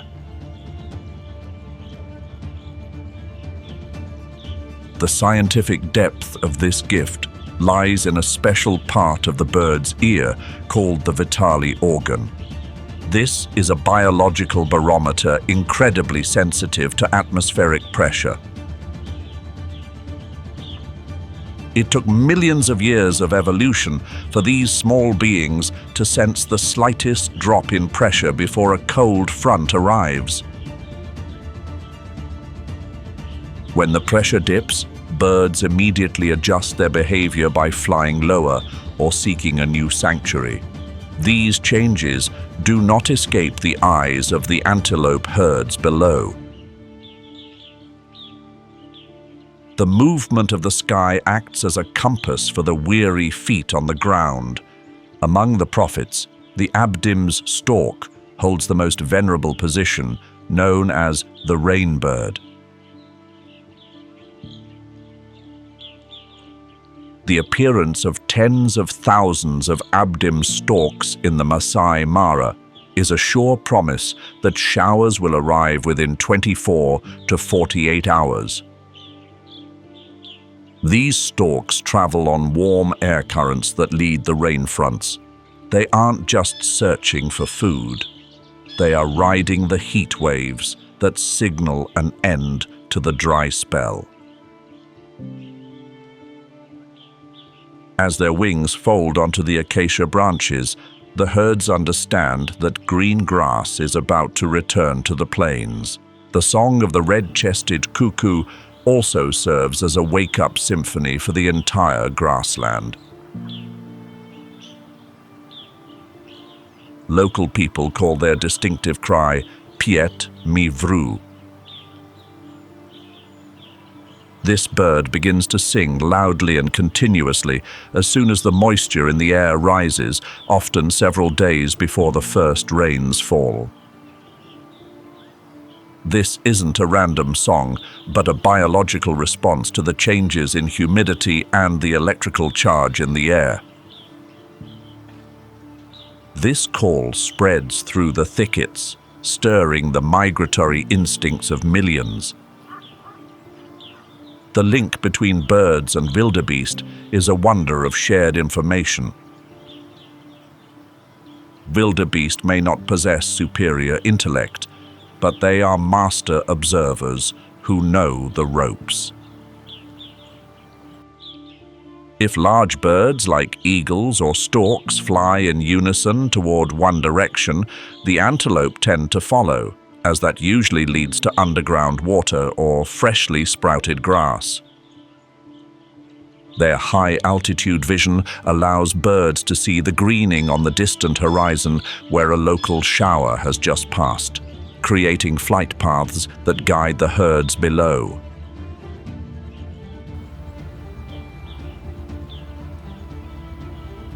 Conversely, if the sky suddenly goes silent and birds seek deep shelter, the herds know a major storm is approaching and they must prepare for a new trial of survival. Scientists have deepened our understanding of this relationship through data from Global Positioning System and Global System for Mobile Communications collars on migratory birds. These devices show a perfect correlation between bird flight paths and the river crossing schedules of the wildebeest.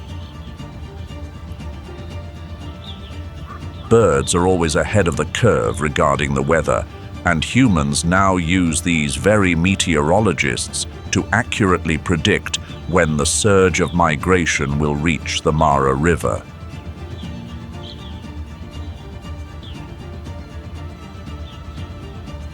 At the threshold of a changing season, when the Serengeti heat becomes a severe trial and the savannah holds its breath in anticipation, the oldest guardians begin to emerge, not from the clouds, but from the very dust of the earth.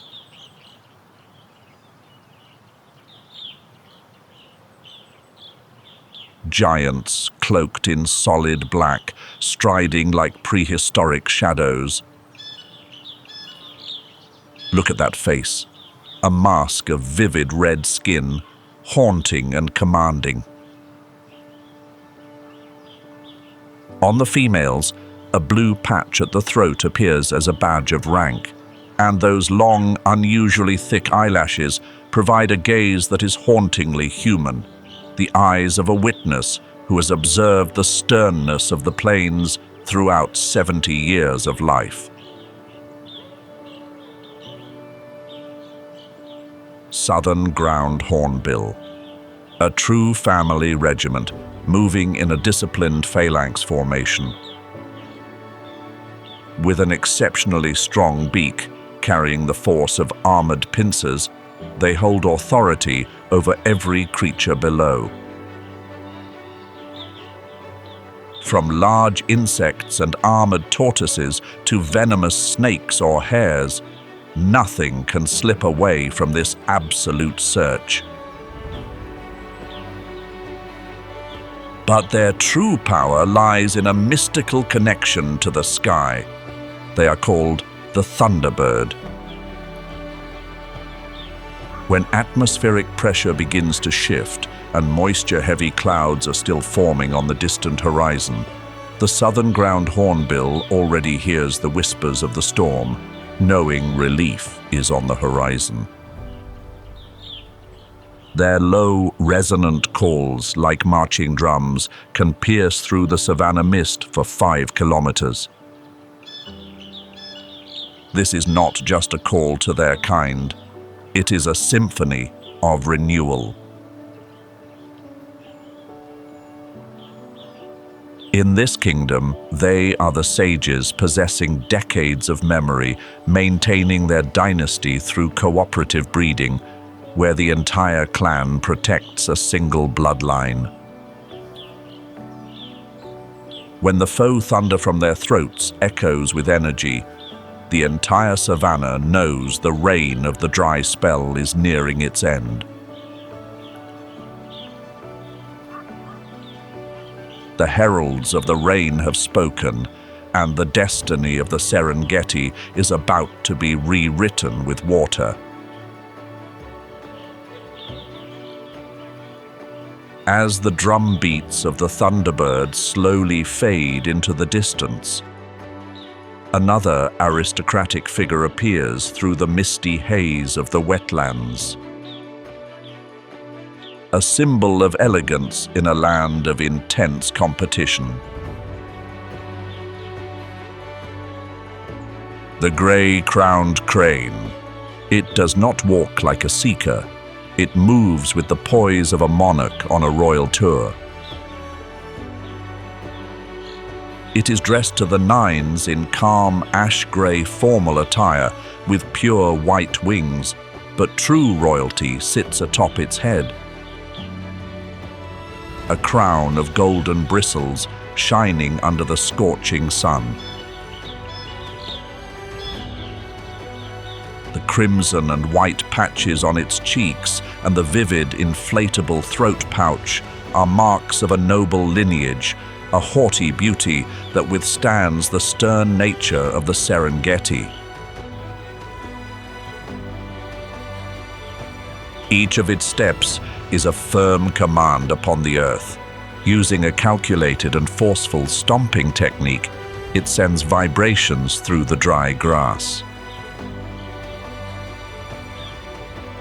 This rhythmic disturbance causes insects to leave their cover, only to be reached by the sharp beak of the ruler.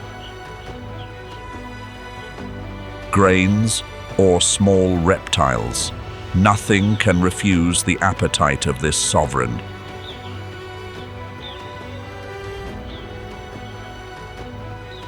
Evolution has granted it a privilege that its cousins in the crane family never attained. With unusually long hind toes, it is the only one capable of perching firmly on high branches, observing the world from a superior vantage point. It finds complete safety from the risks waiting below.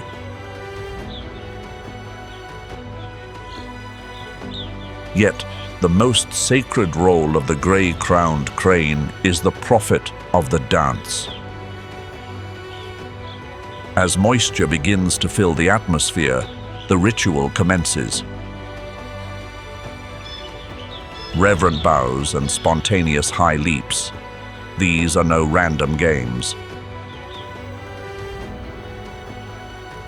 This is the secret code of renewal, a dance marking the divine moment when the rains begin to fall, signaling the ideal time to build new homes.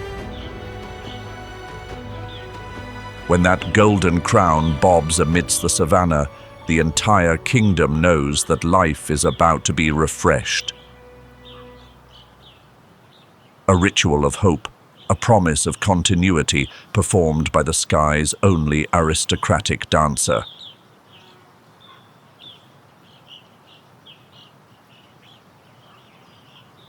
But amidst the stifling heat of the parched lands, as the cracked earth awaits salvation, a blood-colored dagger begins to flicker behind the thorn bushes.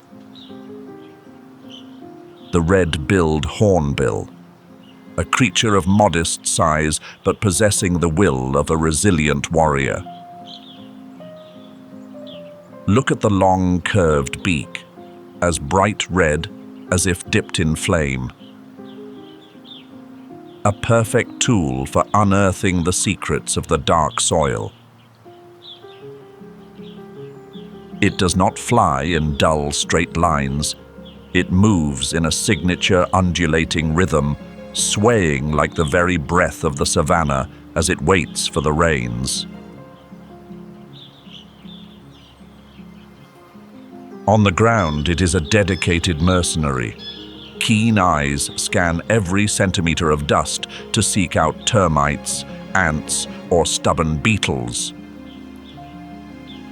When protein sources become scarce, it accepts gifts from the flora, scavenging seeds and fruit to sustain itself. But the red-billed hornbill's dynasty is not built through hunts, but through a ritual of profound sacrifice. When the first seasonal raindrops fall, softening the parched crust of the Serengeti, a decree of instinct is issued.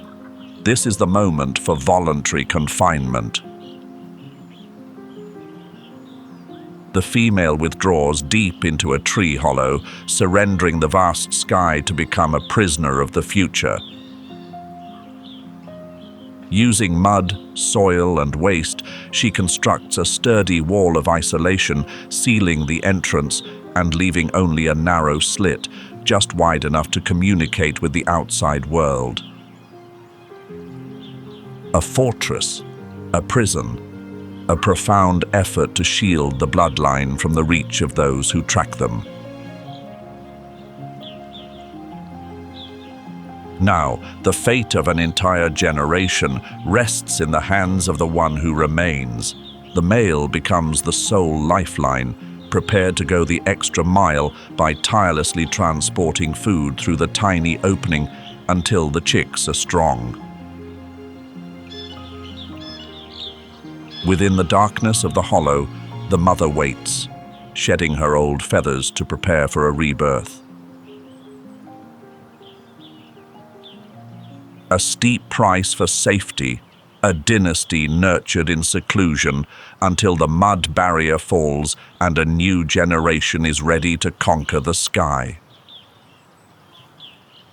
In the furnace of the open plains, where sunlight erases every shadow and heat stifles the pulse of life, a phantom of the dust arises.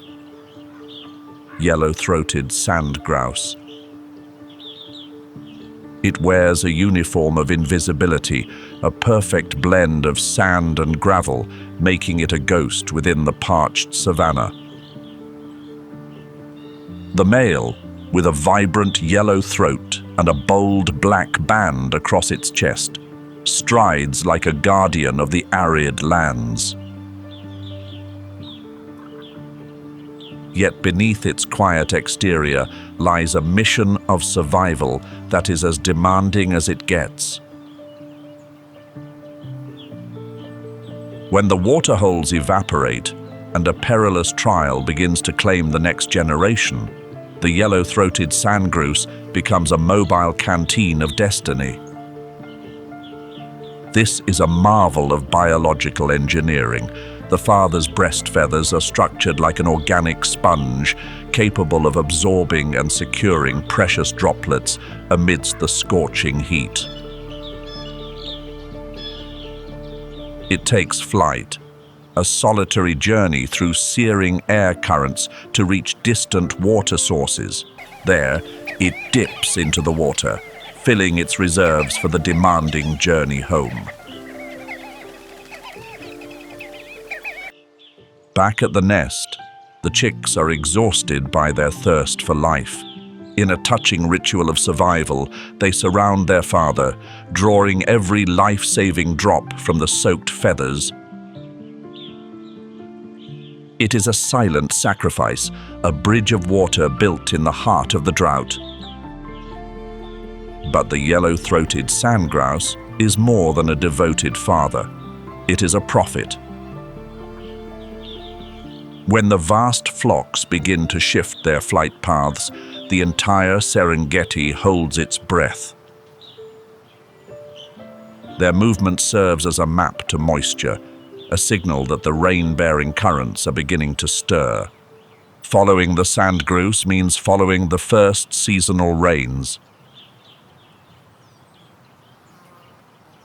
These heralds of the dust are leading the way for the renewal of an entire kingdom, proving they truly know their stuff.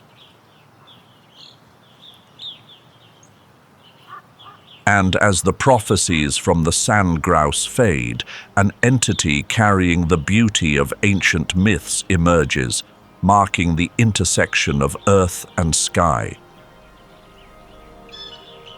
The hoopoe, the one wearing the crest of throneless sovereigns. A vibrant, pinkish-tan, fan-shaped crown tipped with black, which can spread with pride or fold back like a scepter of power. Its body bears a stoic pink-brown hue, contrasting sharply with wings and a tail patterned in black and white stripes like a zebra. A perfect formal attire for the final messenger of the dry season. It does not seek its sustenance through force. It works with the refinement of a skilled surgeon, and its timing is on the money. A long, slender beak, as sharp as steel forceps, constantly probes deep into the cracked soil of the Serengeti. It doesn't just search for protein, it investigates every crevice of dry grass roots to pull out those in hiding, larvae, crickets, or the most stubborn insects. No secret beneath the earth can evade its questioning. Yet within the kingdom of wings, the hoopoe holds a sacred position because of its voice. A rhythmic, melodic call resonates, piercing through the mist of the changing seasons. To the ancient tribes around the Serengeti, this is no random sound. It is a hallowed summons, a petition sent to the moisture-laden clouds, urging them to pour down life and wash away the dust. When the song of the hoopoe takes over the air, the savannah knows the reign of thirst is about to conclude. Still, dignity does not equate to vulnerability. In this demanding world, life must always be shielded at a steep price. To counter shadows like snakes or mongooses, the mother bird has developed a formidable chemical defense. A pungent, potent secretion is released, forming a barrier of scent to surround the nest, a firm deterrent to ensure the future remains intact. Sharp, sacred, and resolute, the hoopoe stands there at the threshold of dust and rain, a final messenger confirming that the pulse of the kingdom is about to return. As the initial raindrops descend, the symphony of wings at the Serengeti finds its crowning glory, a perfect conclusion to a season of proud endurance.